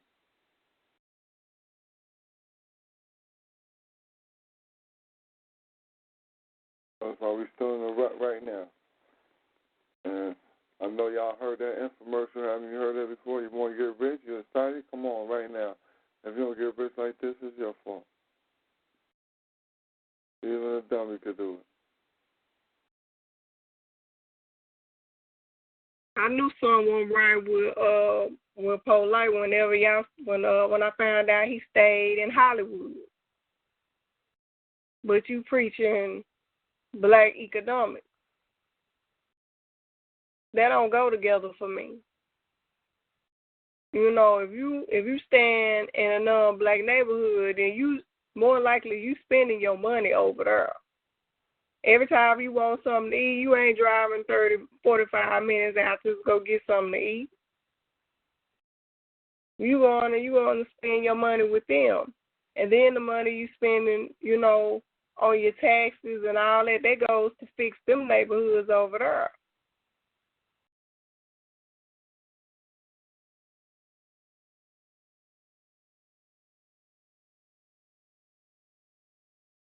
So I knew someone right with them then.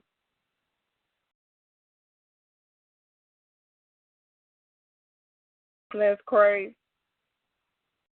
But I'm done, bro, boy. Black Power. Everybody have a good night.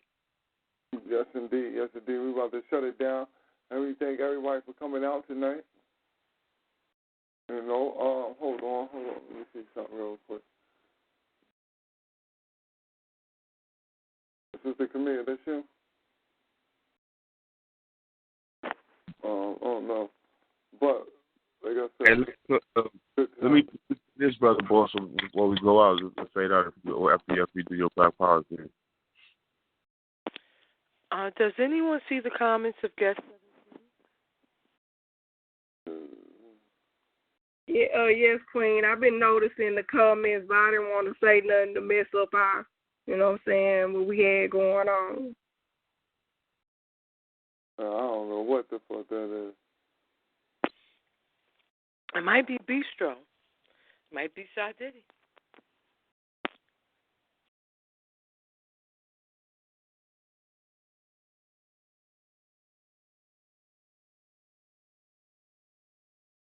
I don't know. I had work that shit is bullshit. I just seen it just now.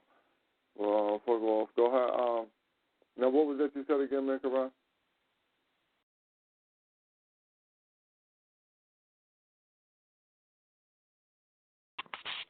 Yeah. I'm going to play this right quick, but the protocol family need to follow right now, too, because we're still going. We've still been, getting into these police altercations with these motherfucking crackers, so niggas should probably still listen to something to keep in mind.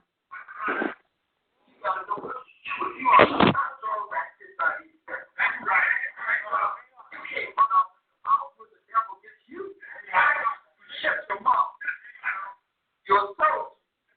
We are at war with our captive nation. We have been held in captivity for 400 years in fulfillment of the prophecy of the Bible. We reveal this condition. Genesis, the 15th chapter, the 13th, the 14th, and the 15th verse. And when you are captured by your enemy, behind enemy lines, you only give them raise. What do you give? That's your driver's license that's there. You ain't got that, that's your dog tag. If you don't have that, it's your ID card. Your New York ID card. Your Jersey ID card. That's your name breaking serious. Well, what about so-and-so? We're going to kill you, buddy. We're going to put you away, fighting for life. You're really facing something serious here, guy. They turn the lights on your tongue. Let me ask the wild sergeant. You don't say nothing. All right. Nothing. Right. Say, I'd like to see my attorney. That's right. So we're going to lock you up and keep you there. We're not going to feed you. We're not going to give you no phone call. We're not going to do nothing. You say, come on with it. That's right. I'm not making no statement on tape. I'm not making no statement on video. I'm not signing a testing. Nothing. What I say, God said. So once you sign it, God here. You understand? When you are stopped, when the devil approaches you and puts them with his funny sirens, they got to feel. Did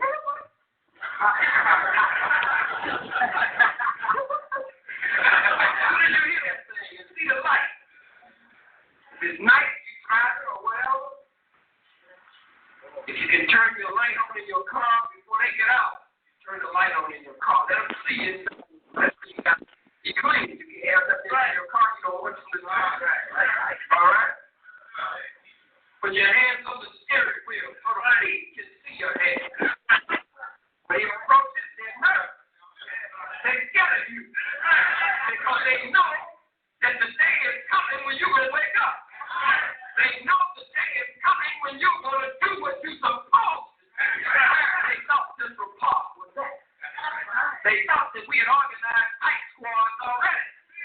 It was taking them out one by one with the fight squad. But there will come a time when the fight squad will rise. All color squad.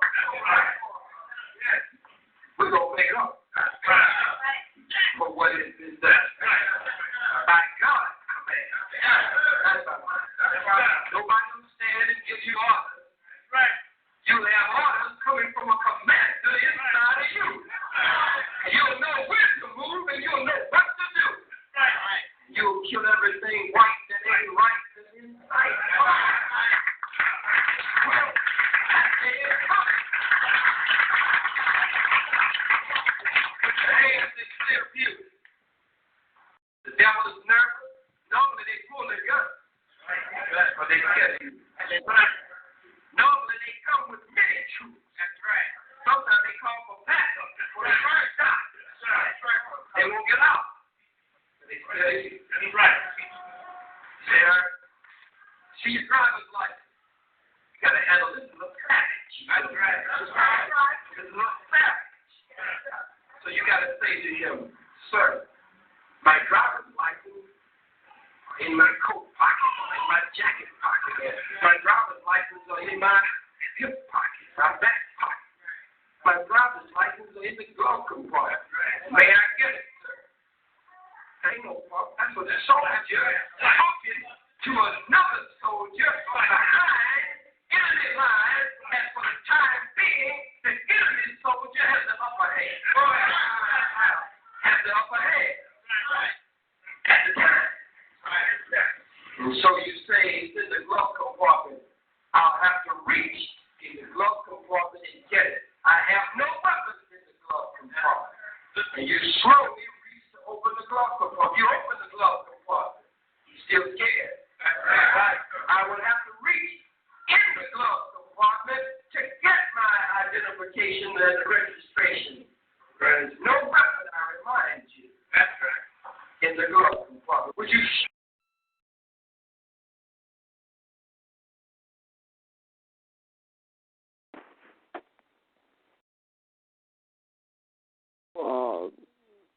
Brother Drink Drop. Praise our Eternal, glory to Garvey. Long live the spirit of Dr. Khalid Abdul Muhammad. Praise Harriet Tubman. Glory to Ida B. Wells. Long live the spirit of Sister Fanny Lohama. Before we end.